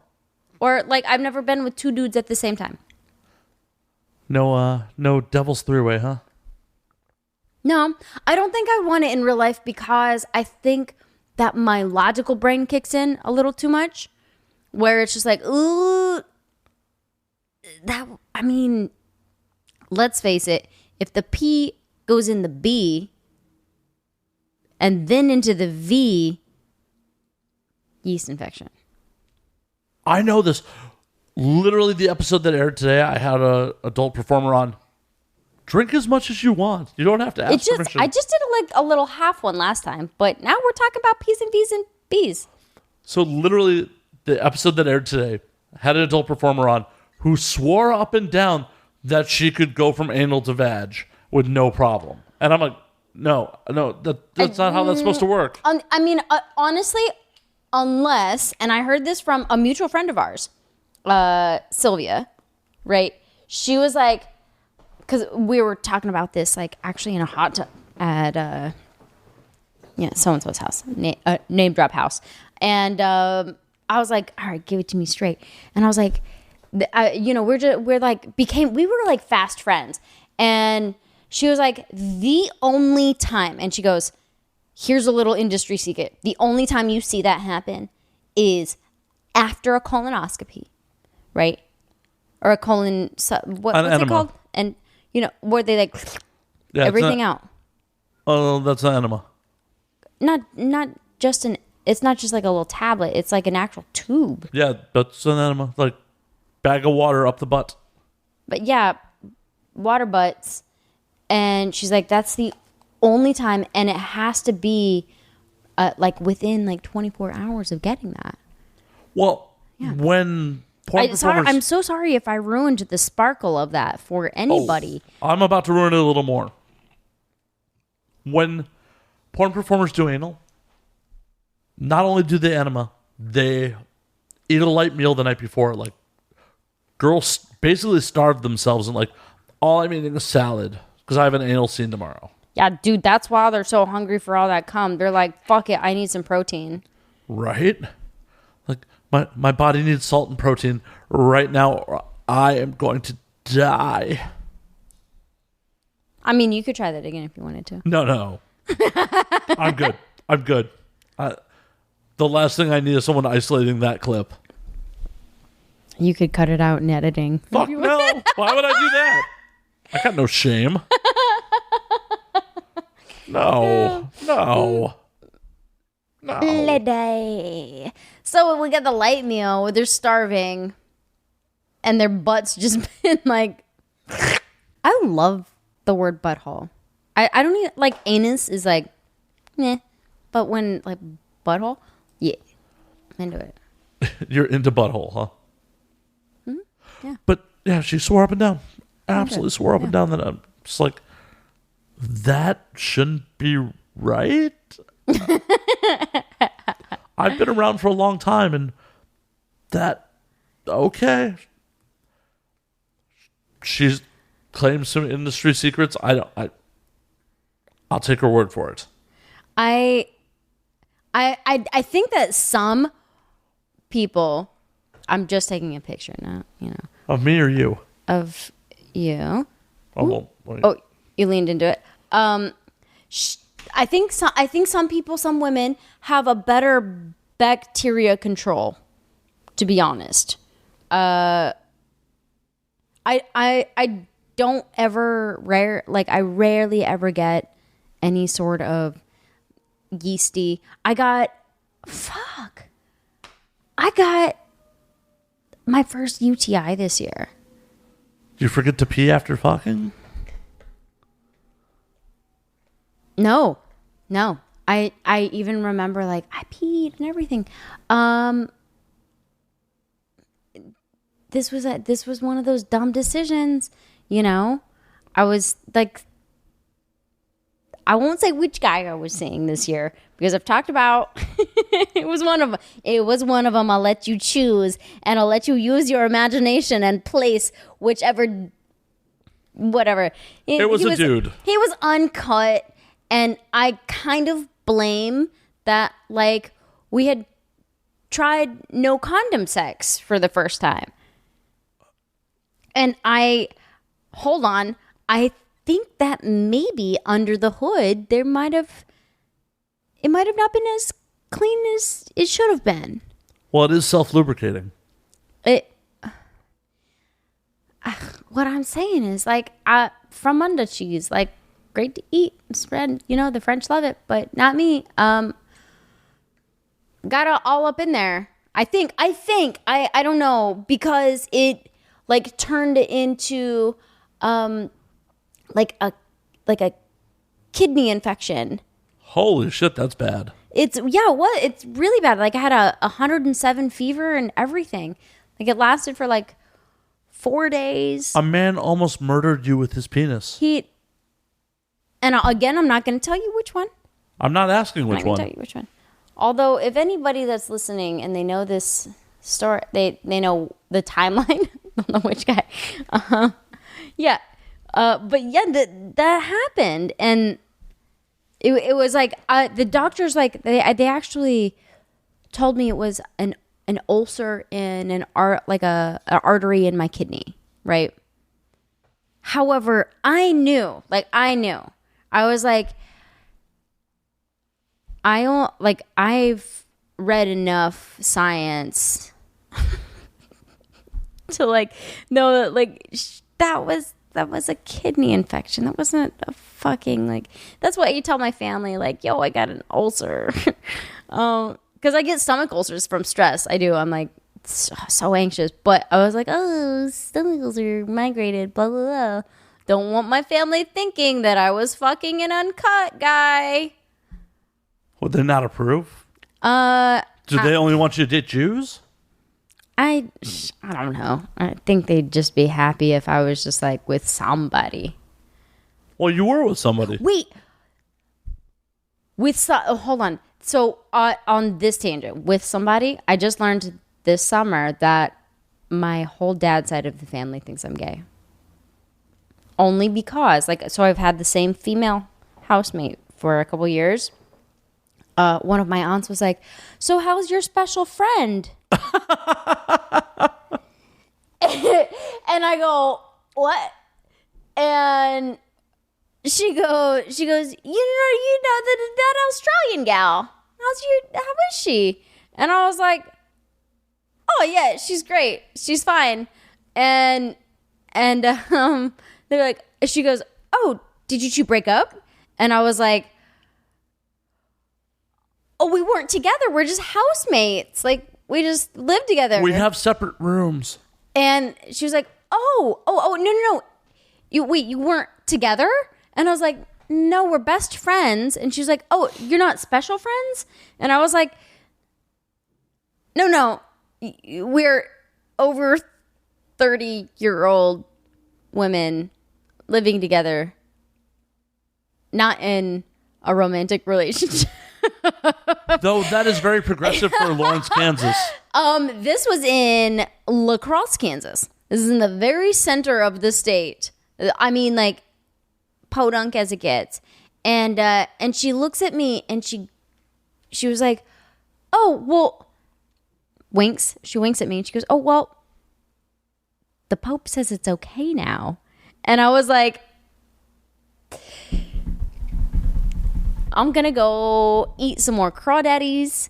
I'm going to pop their heads off. I'm going to suck out their little bodies and brains. It's so hard that you believe what you're saying now. Just to make you feel better. Like she was so proud of herself that she was like, but the Pope says it's okay now. That I was just like, you know what? I'll take one for the team because this is progress. Because Kansas voted blue this last couple days. I was like, I'm going to take all the credit because my family is huge. And be like, you know what? They need to think I'm gay. They can think I'm gay. Well, you were their one gay friend. When they go to, like, I got a gay friend. Yeah, I got a gay family member. I got a gay cousin, though. Are you sure? Have you asked her about her special friend? He came out formally. And like there was cocktails and tuxes and that kind of formal? Like, yeah. I'll see my way out. That was bad. That was horrible. I was about to be like, yep, there are little cocks hanging out. But I saw what you did, and then I was like, you know what? Nope. I'm not going to steal your thunder on that one. There's only space for one bad joke here. Yes. Yeah, so I do. And, like, the thing is, like, everybody knew Stephen was gay from, like, the get-go. There was no... And it's cool. It's dope. It's fine. Right? But it's like, fuck. I only learned that because my family has a pot going. They got a poll going on which cousin. So I got two cousins that are my same age as well. Megan and Andrew. And the pot was who's going to get knocked up or married first. Okay? So Megan got knocked up last summer and then married this fall. She's out. Boom. Total Kansas style. You know, knocked up first, married second. So it's between Andy and I. They think I'm gay. So they're basically just like, cha-ching. Money is winning because they think it's on me. And I'm like, y'all think I'm gay, but Andrew is a high school gym coach. Like, if there's not anything more gay about seeing teenage boys' balls bouncing around in gym shorts all day, I don't know what the fuck is. But you know what? To save my aunt, the Pope says that's okay. The Pope's pretty cool these days. Pope says teenage boys' balls bouncing around is okay. Well, to be fair, multiple popes have said that's cool. Right? So, anyway, that was that tangent. We're going to circle back real quick. So what are your thoughts on anal or butthole play? And Oh, yes, we were talking about that. I've tried it a couple times, right? And the best person that I tried it with was a friend with benefits. And it was so mentally good. Physically, it was just like, I felt like I was taking a shit. But it was like, he was so into it. And so I, in turn, was just like, I know I'm not pooing anywhere. And I know that it's not messy. Like, I could see. But he loved it. He was like into it. He liked the forbidden aspect of it. it's 2018. There ain't anything fucking forbidden about it. I think it was forbidden for him because my initial thought is like, nah, it's not for me. I could go the rest of my life without it. However, I do like a little pinky or finger every now and then. Like it's just like, I don't know. It's just Hey, if you're into it, that's fucking rad. You know, you can feel the finger inside of the vagina. You can feel it like through the wall, and that is crazy cool. That is so good. Ladies out there listening, like if you haven't tried any of that, if you want to try it, whatever, that's a good start because it's good from the inside, you know. And I've heard that the guy can feel his own finger. I've never fingered a butthole while penetrating someone, so I could not say. I would start there. I'm going to start there next time I have sex. I'm going to Just a and then we start with a little finger. Yeah, I don't know. I mean, none of my fingers are particularly little. But I would say this, like, don't go butthole to vagina if you're not regularly getting the dookie sucked out of you.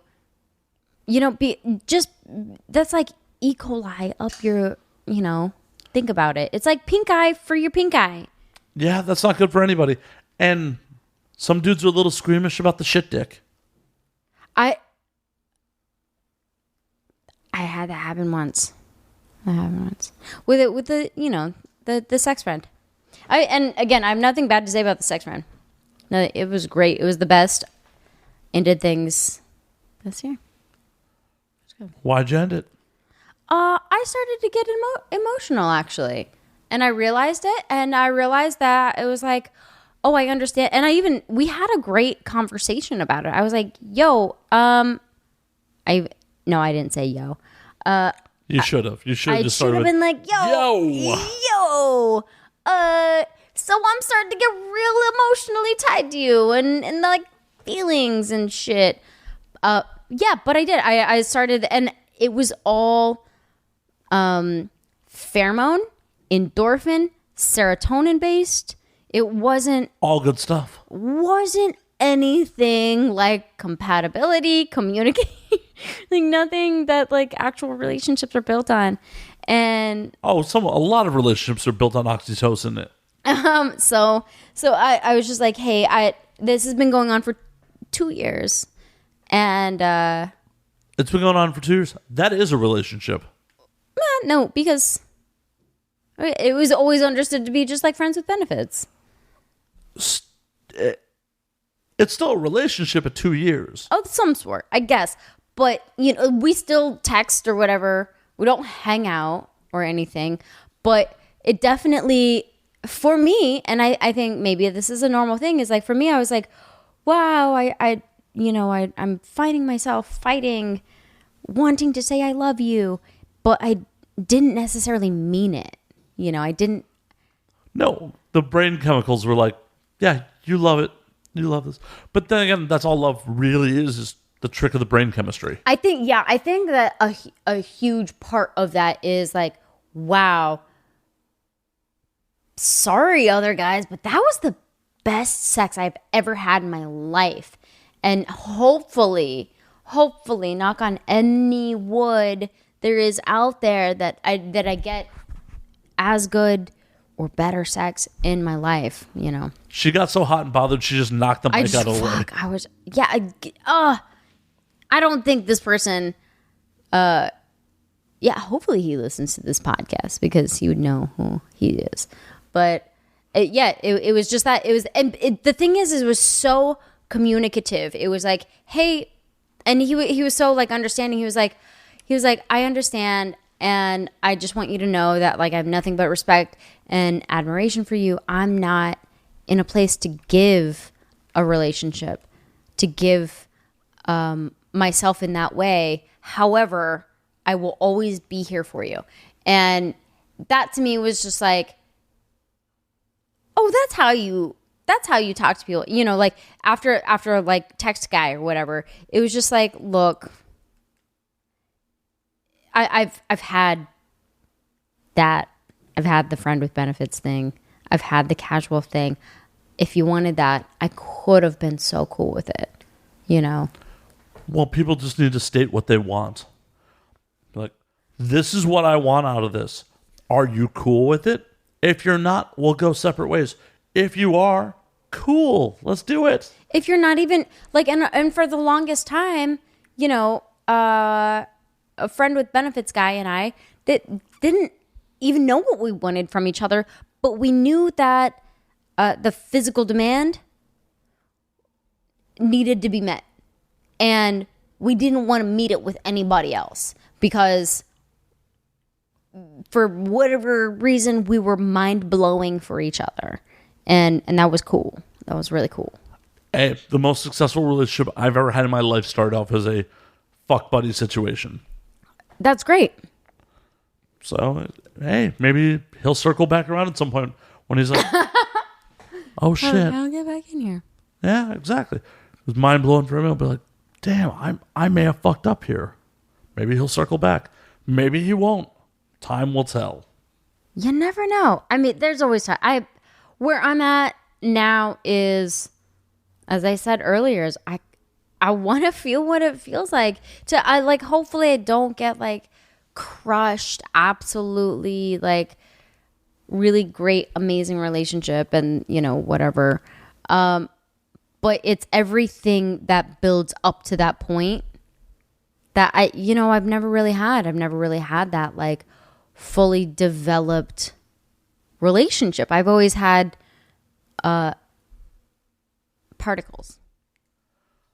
Hey, I'm right there with you. I'm a consummate honeymooner. I love the honeymoon phase, and then shortly thereafter it falls apart. I think, or it falls apart, or I am the opposite. I want a person that can immediately go into sweats, and not like gross sweats, but just like, you know, comfortable. Yeah, I'm not asking you to fart on me or anything. Please don't. But, you know, if you got to, week one, you know, you can be like, yo, I'm gassing. We're going to step outside. I would be like, cool. So how long before they can shit with the door open? Well, I mean, that would mean we'd have to live together, right? Or no, it just comes by your place. My place? I'm a while. I have housemates. I would be like, just be polite. And I share a bathroom with one of my roommates. You know, the other bathroom the other roommate has to herself. But it's like, I don't know. If we were at his house and he was you know, pinching a loaf and had the door open, I would just be like, make sure there's a candle going. Or something. Or takes a shit while you're taking a shower. Takes a shit while I'm taking a shower. Ooh. And that's never happened in my life. No one's ever been that comfortable with you? I in turn. However, I've been peed on before. And I've peed on someone before. It was like in the shower kind of situation, but he was just like, "Can I pee on you?" And I was like, "Yeah." And I'm not gonna lie to you, I loved it. I love like in the shower. Any other situation, I would not be happy. The Virgo would come out in me and be like, "You're getting everything wet and disgusting." But in the shower, like, you'd be like, peed on my feet. And I liked it. It was cool. It was just really cool. Yeah, he peed on my feet. And then he was like, "Do you want to pee on me?" And I was like, "Do you want me to?" And he was like, "It's fair." And I was like, "Yeah, okay." And so I pee on him, and like I had to pee though.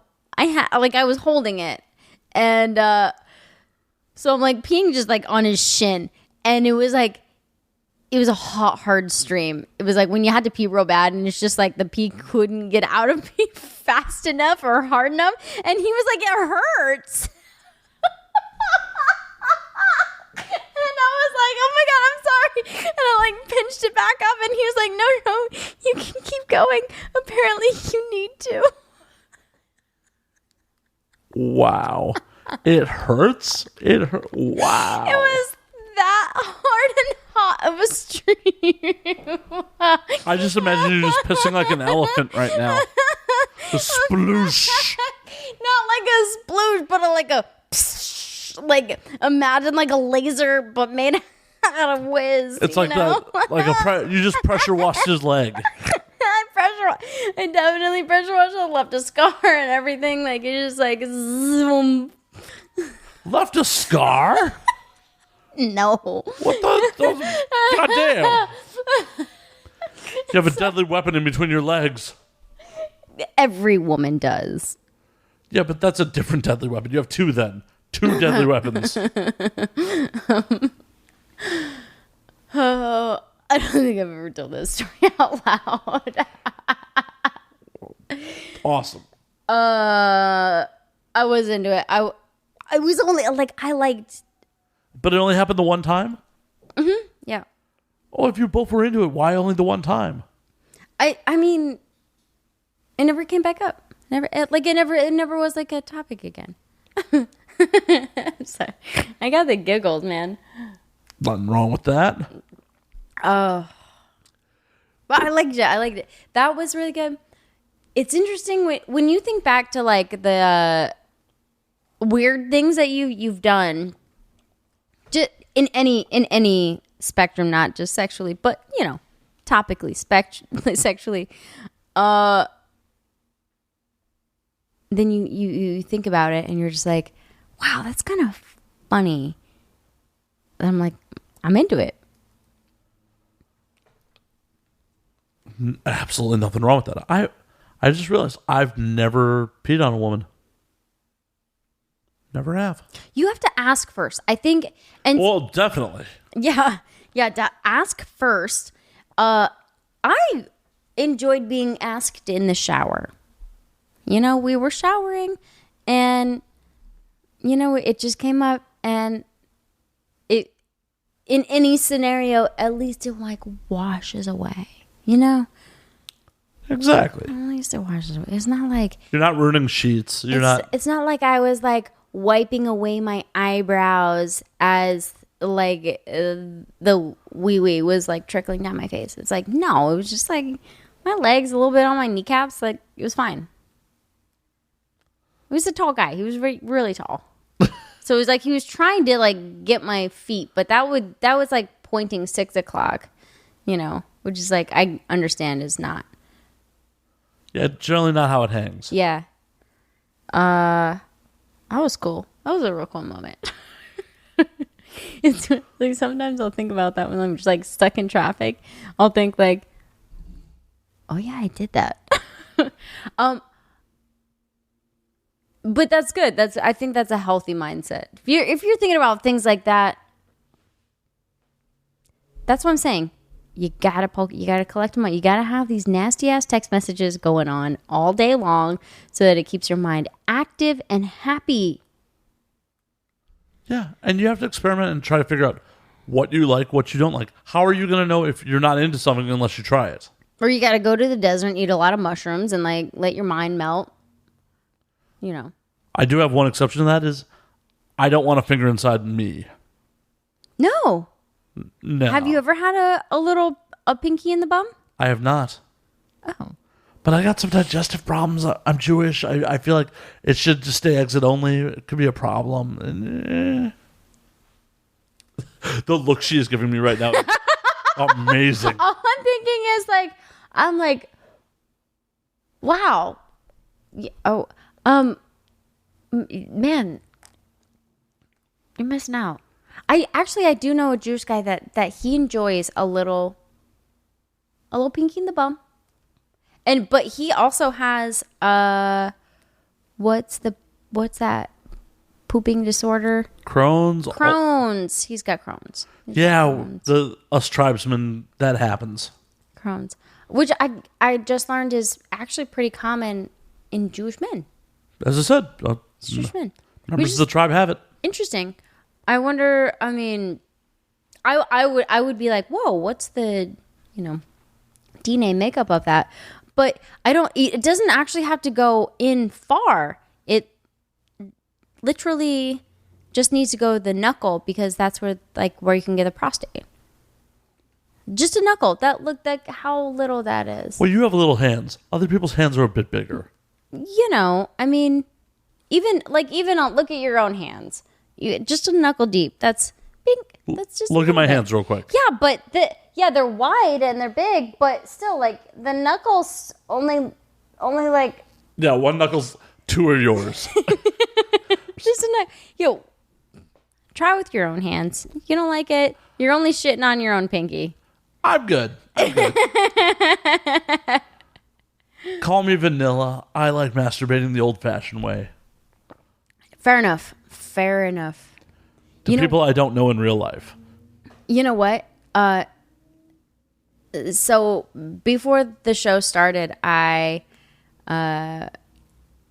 shared one of my stand-up bits that I do about getting a dildo in the mail that I had ordered after being blackout drunk. And it came unexpectedly because I forgot that I bought it, and I bought it off this crazy site that I never really go to, but I was like, oh yeah, it's a discount site. I bought a discount dildo. So it arrived and had a suction cup on the bottom, below the balls, which I guess is pretty typical. Anyway, I didn't know what to do with it. You're supposed to insert it into yourself. So, obviously. Well, you just said you didn't know what to do with it. No, with the suction cup part of it. I was sticking into the walls and stuff. I was like, is that what you back up into it? And then I figured, you know what? I'm going to try it out. I'm going to try it out. See if I like this thing. And I was like, okay, let's just start with the floor. I have hardwood floors. I was like, it's fine. It'll stick to the floor. And so I'm going to do it with this thing and the dildo that's stuck to the floor. And my feet were getting sweaty because I was actually nervous. Also 7.5 inches is actually big. It's a lot. Yeah, the average male is 5.25. 5, yeah, that's big. It's huge. And I'm like, whatever. I was like, okay, cool. And I'm fully fucking naked. I'm watching myself in the mirror. I've got Jason Derulo playing. And I'm just like, all right, I watched a porno, so I was wet, I got myself prepped for it. And I'm going to lower myself on it, but I'm squatting over it, and that's not how you fuck. Why didn't I just cowgirl up, And I didn't know. I was just like squatting over it, but my feet were sweaty because I was nervous because I had never done it with a dildo before, and my feet slipped, and it went in the wrong. It went where I didn't want. It went out my butt, and this is where I encourage everybody, if you want to try anal, make sure you're ready for it, because all I could do was cup the bottom of the dildo and my butt and the other arm over my boobs, and I ran out of my room. Well, I opened the door, and then I ran out of my room and straight into the bathroom. I'm not even looking at Matt when I'm telling this story. I ran straight to the bathroom and I pulled the dildo out, and then it was just like, and then I went to the bath. I'm not gonna tell you. So it was like a volcano. But the thing is like, I messed up. I ate curry, but like good curry, like not like shit your pants curry, but enough to where like, if like. Prick the faucet. It's gonna. It's gonna. That's like, this is like the thing that I had ordered in the blackout drawing. And I was like, okay, I'm gonna try it out. And then I tried it out, and then oh man, I'm not gonna lie. Like I couldn't look at it the same way again. Like it just like what? Man. Did you ever go for round 2, or you just gave up on it? What's so weird is that I went to this random ass like a Christmas party for a friend's band, The Planets. They're LA based. I like name dropped a couple bands in this like interview, but they had given out like random old school porno shop party favors the same year, and I'd gotten like this butt plug that had like the air hole in the middle of it, so your butt could breathe. And I'm like, yeah, but if my butt breathes, like it's not gonna breathe fresh air. No, not so much. And I was like, I know from experience. See, this is why performers do anal prep. You just illustrated why they do it. Prep. Oh my gosh. But that Indian restaurant closed down. It had a C rating. Maybe that had something to do with it too. And now I know why. It was so good. It was so good though. And honestly, I've never used a dildo since. And now I'm not. It's weird. Is now I'm not into them. So what? Vibes now? No, not even vibrators. I'm a pressure person. I don't like. It makes my teeth feel weird. Like no vibrators. Unless if a guy's into the vibrators, like if he's into like using them on me or himself, totally cool. I'm totally down for that. Or girls, whatever. I mean, either or, whatever's clever. Yeah, totally down for that. But if you're not into it, you should tell him, like, this isn't really my scene. I've had some guys be like, wait, you're not into toys? And I think that they take it as too much responsibility. Like, oh, she can just vibe herself out or something, or all that. For me, I'm such a teenage boy. Like you just like touch me for like 2 or 3 minutes, and I'm like, oh, you're touching me. You're paying attention to me. You like me. You really like me. For fuck's sake, anyone who thinks it's too much responsibility to try to make you come, don't fuck. Like that's a simple solution. Like, you think this is too much fucking responsibility? Have a good life. Literally, you think this is too much fucking? Yeah, have a good life. You are someone else's problem at this point. I would love to do a segment being like, quite literal terms, too much fucking responsibility, not getting your lady off. Yeah, that could definitely be a segment. But seriously, in what world, dudes, in what world are you? Oh no, she doesn't like toys. I'm gonna have to use my tongue and my hands and actually stimulate her like a fucking caveman. God damn it! Text guy was like that. Fuck. Yeah, I'm just seeing all of my wrongs in all the red flags. I'm seeing all the red flags now. Hey, he did you a favor then. He was right. He couldn't give me money. Yeah, exactly. He was 100% right. I'm sorry, neighbors. We're on the top floor. Fuck him. He's 100% right. He couldn't give you what you need. If you're not into toys and he felt he needed to bring toys, you're better off. Oh, my goodness. You are better off. My goodness. Yeah, I'm just not that type. And I think it's more what they look like more than anything. Have you seen toys before? Oh, yeah. They're just weird little... They look like Yo Gabba Gabba characters.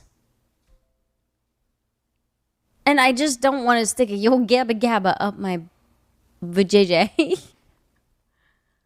Have you ever seen Bad Dragon products?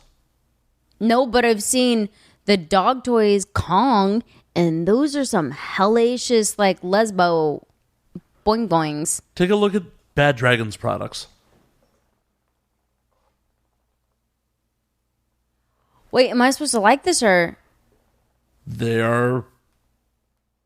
Actually, you know what I saw the other day? Someone was like, this is why you don't leave a box full of dildos in your car in the sun. And it was like a bunch of melted dildos. And I was like, actually, maybe I'm into hentai because that's kind of cool. Oh, speaking of hentai. I mean, not that I don't want a realistic looking tentacle. You know, like avant-garde. Yeah, that red one with the green ball sack is cool. They have ones that lay eggs inside you. Wait, what kind of eggs? Silicone eggs. Oh, and what happens to the eggs? You kind of pop them out. I love sound effects, guys. I'm so sorry you're having to hear them. But this is the selection of Bad Dragon toys. I just kind of want to imagine like the people attached to them. How does it even fit? Those look like turtle wings. I think this one might be a horse. Really? Their horses' wings are square at the bottom. You're from Kansas. I'll take your word on that. No, I'm saying like that. But yeah, I get it. That looks like a. Actually, you know what that looked like? The one that you had, the one that you said the horse. Did anybody see The Sound of Water? And then the deaf lady like made her hands into a shell. She pulled them apart, and then she took her finger and went down, up, and that's how she described the waterman's wiener. That's what that looked like. Oscar award winning. Here, but these are just. Hold on. Here's my biggest problem with dildos, right? Yeah, it's fine. They go up and in, but you have to like make it go up and in, right? The best part of having sex is not having to use your hands. Someone else is thrusting. And I know they make machines for that. Maybe I'd be into that. I don't know. So these are ones that squirt inside you. Oh, those are the ones. Those ones. Oh, those are cool. They look like aliens. Yeah, Bad Dragon's about that alien toys. I'm cool with that. I'm cool. Hey, you know what? I just saw, it's more of a female thing that I just saw. These little silicone things, they're like little silicone discs that are for your periods, that are way better for the environment, and you can have sex with them inside you without bloodshed. I'll have to look up what they're called, but I'm all about that. yeah. And you can wear them like all day. You can wear them all day. Anyway, there were the things on the site that we're looking at right now that reminded me of it. They're big eggs. They're big. So they're basically like these eggs are like little Jello balls, but it's like if you enjoy I don't know what you enjoy. like plugs. They look like if you enjoy plugs. But they're delivered via dildo. Yeah, could you? But I imagine like if you're having sex with a partner, the partner then fucking you and feeling the little Jello balls inside you. I imagine it would be really neat for him. Possibly. That's how I think about these things. Is like I'm just like I can see how it would be enjoyable for said person. Except I don't recommend you like putting it in the butt because of that one story, Richard Gere getting the hamster stuck there.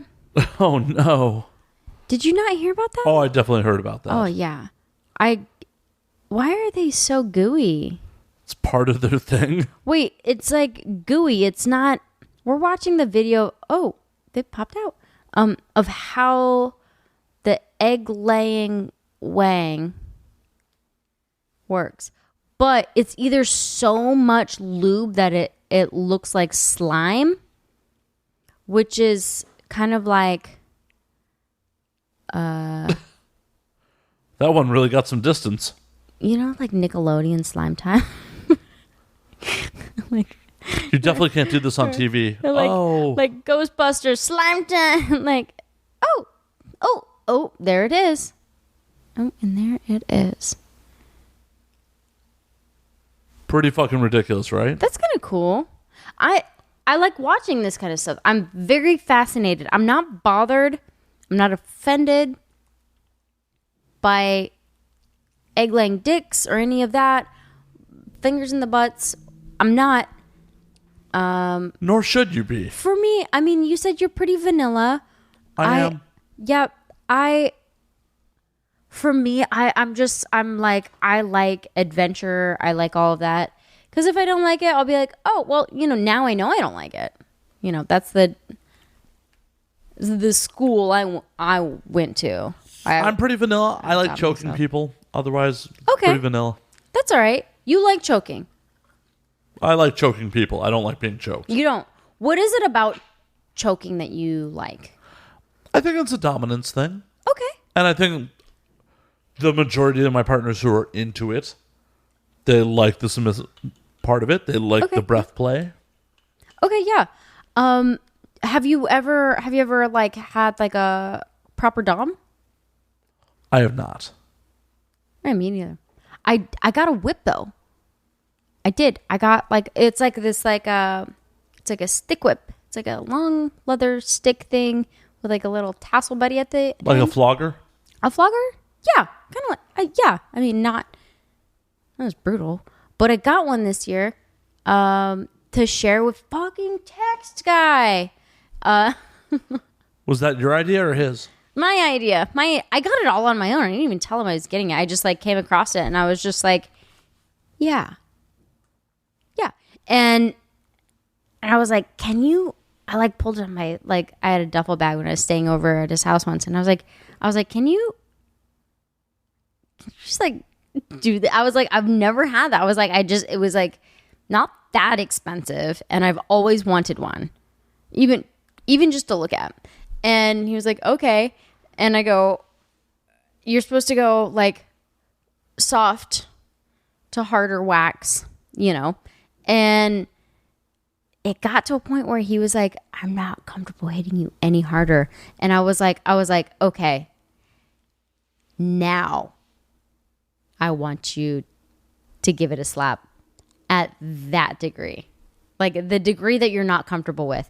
And he did. And he was like, and then he goes, one more time? And I was like, yes. Because like you tempt the skin and then your skin's prepared for it and it doesn't bruise or it doesn't welt or anything like that. You know, it then is more of a sound and mental thing, like the Dom thing of like being choked or something. I don't like being choked, or I don't like choking or anything like that. But I think it's the same breath play. Is like you feel the pressure. And I know girls that like friends that love it. Oh, I definitely know some people who love it. Of course, you should. You absolutely should. If you love doing it, then you need to know people that like get it. I don't necessarily love doing it. I'm not married to doing it, but I enjoy it. You guys should have seen the way that he said, I enjoy it. He was like, huzzah to the big tobacco. He was like cheersing everybody in the room of being like, but I enjoy doing it. To all my friends. Hey, cheers to you. Bing. Clink. Clink, clink. No, I enjoy it, but it's not a deal breaker if my partner's not into it. Okay. I've definitely had sex with people who were like, nah, not so much. I'm like, all right, cool. I can't wait to try the spanky stick out again. Well, I don't want to just like unleash it on somebody though. It was such a cool intimate thing though, where I was just like, will you do this? And then I was like, can I? And you know, I did, and you know, I was like, wow, I'm really slapping, you know, his butt hard, and he was like a big guy, so it's just kind of like, oh, I can really go all out, you know, and I'm tiny. It's like a good diverse mix, and for him, he was like, that's all you got, and I'm like, yes. I don't have much weight to put behind this. And I'm like, I could hit really hard. And I was like, no, can you just like don't feel like you're being an abusive guy because I'm asking for this, because like I gotta my butt once, like my cheeks, like they need the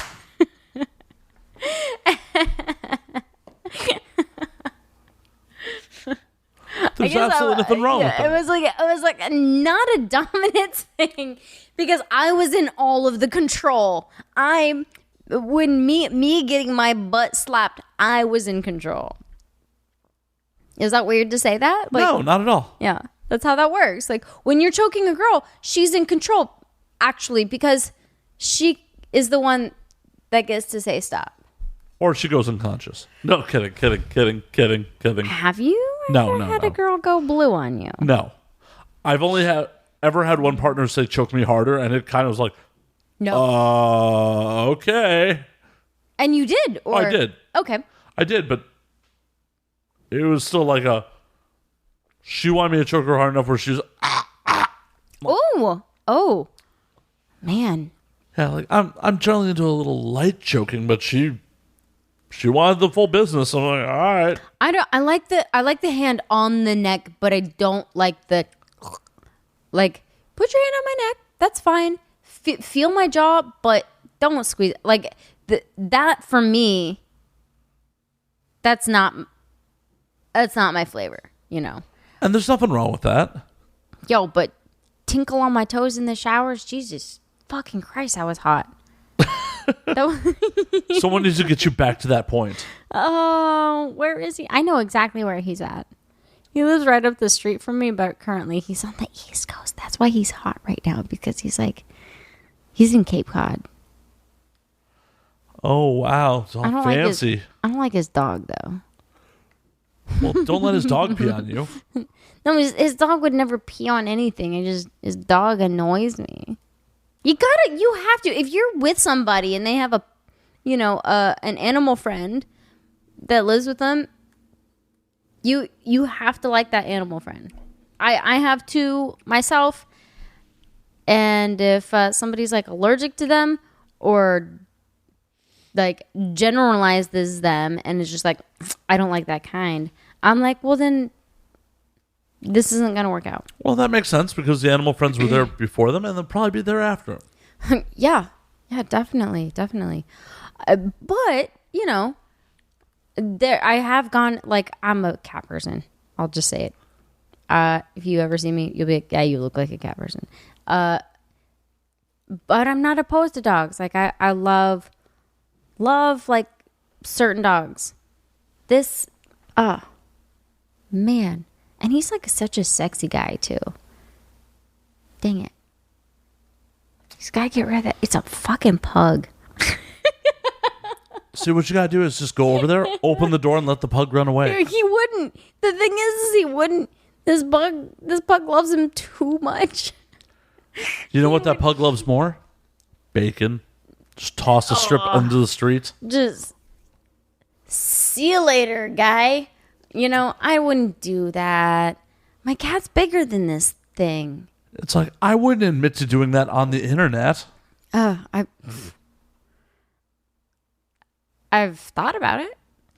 And I'll be okay because it's just a thought. And thoughts are healthy to have and let go. Exactly. Though if some bacon ends up on the street and the door gets left open, these things happen. Gonna need this to work out. But then he doesn't really like cats. So it's doomed. So it is doomed. It is doomed. You know what? We have our pee moment. We'll forever. I will forever have that moment. He will forever be your first. Yeah, definitely. You know what? Also, he was my first lingerie. But specifically, I had done lingerie before, but lingerie on a birthday and allowing him to take pictures of me in it. The pictures have since been forgotten because they were like dark and grainy and bullshit. But that was that circle of firsts. All very important firsts. I think so. I think, the more you are with somebody intimately in today's world, how closely connected we are with social media and images all day, every day, you have to send pictures to your loved one, or I think that's important. I think that's a cultural staple now. I want them anyway. I can speak from my experience. So are you saying from specifically someone you're involved with, you want dick pics? Definitely. Definitely. Yep. Definitely. And not even hard. Not just you know how many times every female out there has sent a sexy pic to a dude and has been dry as a bone. Well, yeah, but unless you're there in person to, stick a dipstick in to test the oil, you don't know.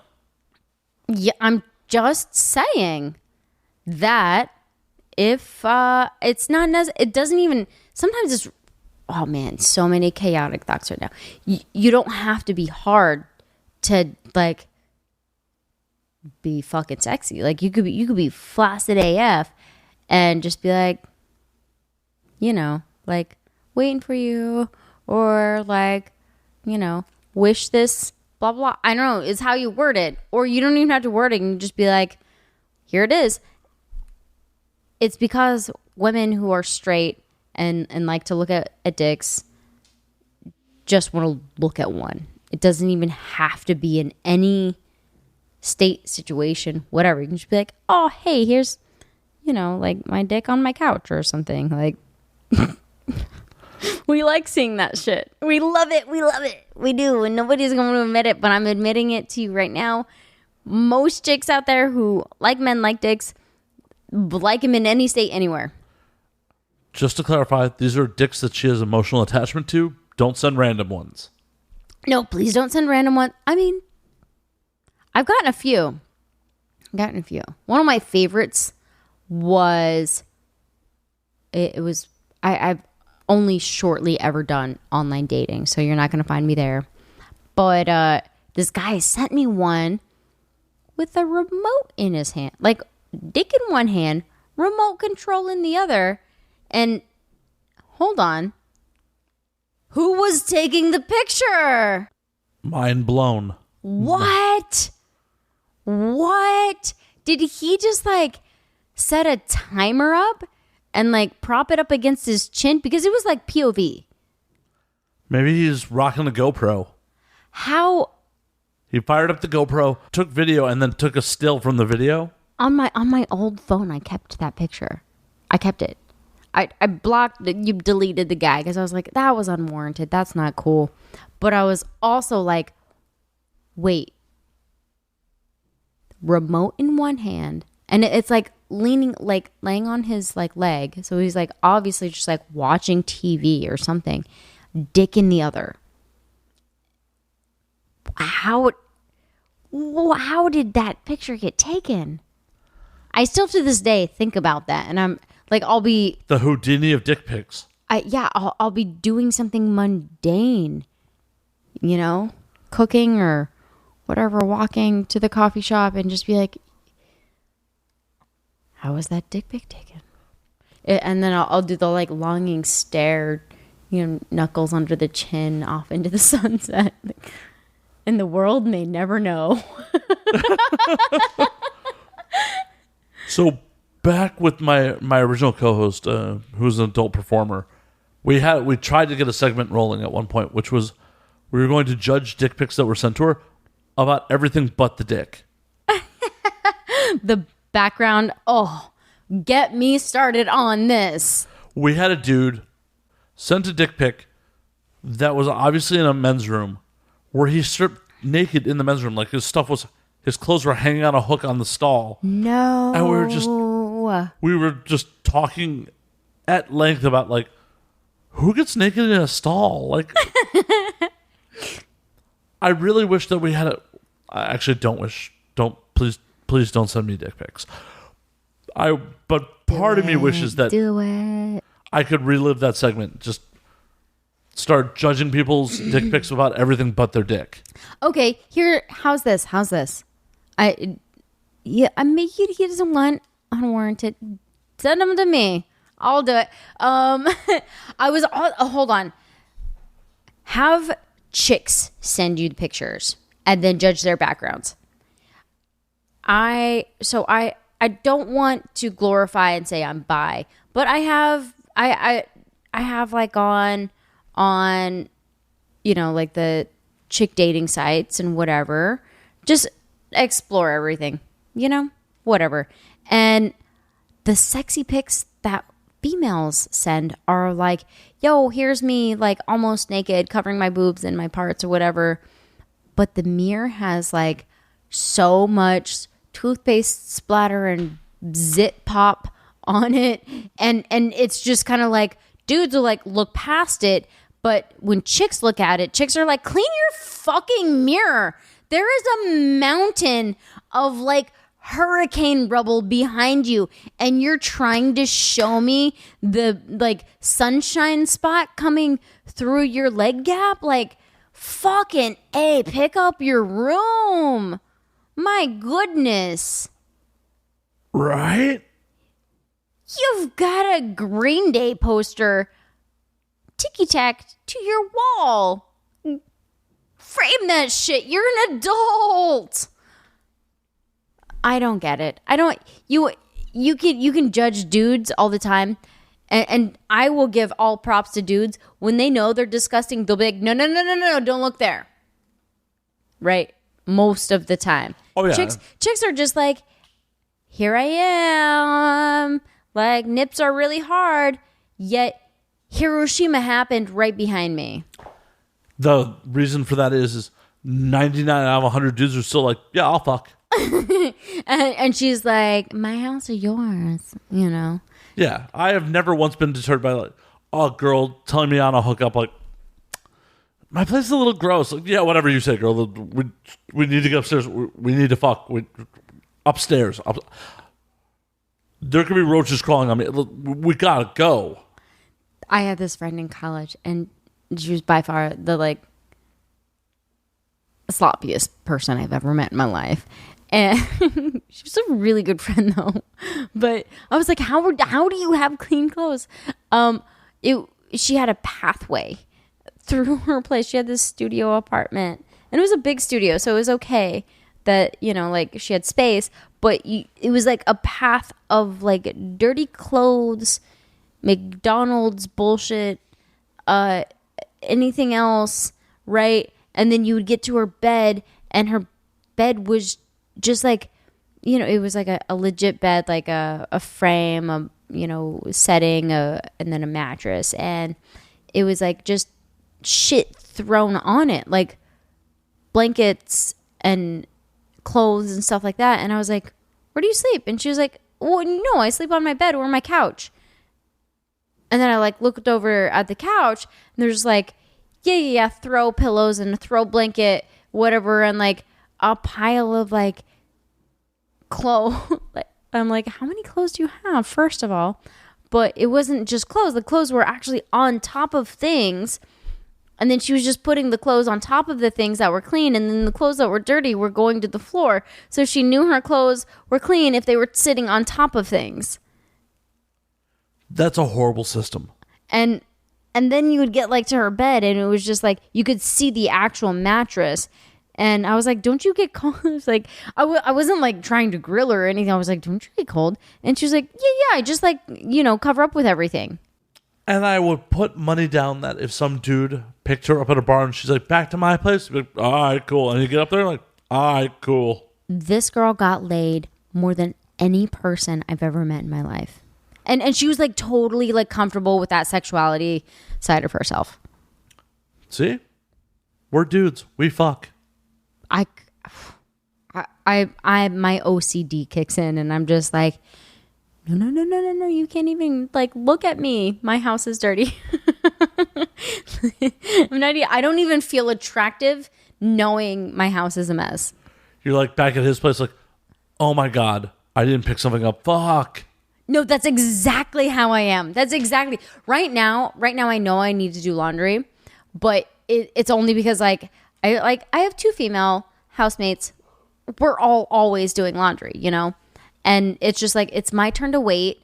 And I'm thinking like right now, like, one, I wouldn't bring somebody back anyway. I have housemates and cats, that they get fucking pissed if they don't get to sleep in my bed. I'm their mom. I get it. I know that's weird to say that, but it's like, I would rather go to their house, and knowing that I have like housemates and cats, like if he's cool with cats, I'm like, all right, do you mind if in the morning they can come cuddle? Right, because they're not going to watch. Or do they? Not watch, but I get this one cat. She's my best friend, Olive, and she just doesn't give a fuck. She sleeps at the foot of my bed, right? She's not like a all up in my business cat. She sleeps in the foot of my bed. And when I was seeing somebody regularly a couple years ago, she just stayed there. We did our thing. We like nudged her with our foot on accident. We're like, oh, we're sorry. She stayed there. She just stayed. It was more creepy than having her watch, because she was just like, guys, I'm just trying to sleep here. Like, leave me alone. And we're like, oh, we're sorry for you. It's like me on a porn set. Like, oh, there's sex happening over there. No, I'm just going to sleep anyway. And then I've got this other cat. He's only one, but he thinks it's like, he thinks it's playtime. And so he's like grabbing feet and stuff and like pouncing. Oh no. And it's like weird, because it's like you want to laugh, and then we go, oh, it's like, I love you so much, baby, like Oscar or whatever. But then also you're just like, there's a penis inside of me right now. Just FYI, no dude ever wants to hear laughter while they're inside you. So sorry about that. I mean, unless it's No. In my personal experience, there is no situation where I want to hear laughter while I'm inside you. Just none. What about on the way out?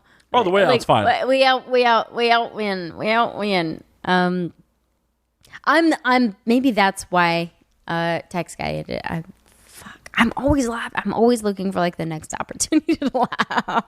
Yeah, just no. I got him. I got Pre him. and post penetration, laughter's great. But once I'm actually inside you, if there's laughter, it's like it's a little off-putting.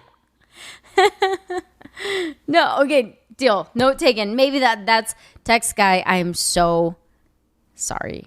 I see now. I fucked up. Well, he fucked up too. So We fucked up. you're both fucked up together. You fucked up because now we can't fuck anymore. Don't worry. Like, that's fine. You will find some other vapid fish in the sea. Thank you. Thank you so much. On that note, we're going to actually call last call. All right. Thank you so much for having me. Of course. I had a blast. Where can we find you on social media? Where can we find your comedy?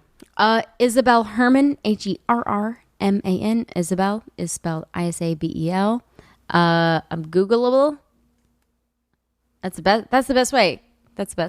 Well, how are they going to slide into your DMs on Instagram? Slide into my DMs. It's Isabel Herrman. That's it. That's it.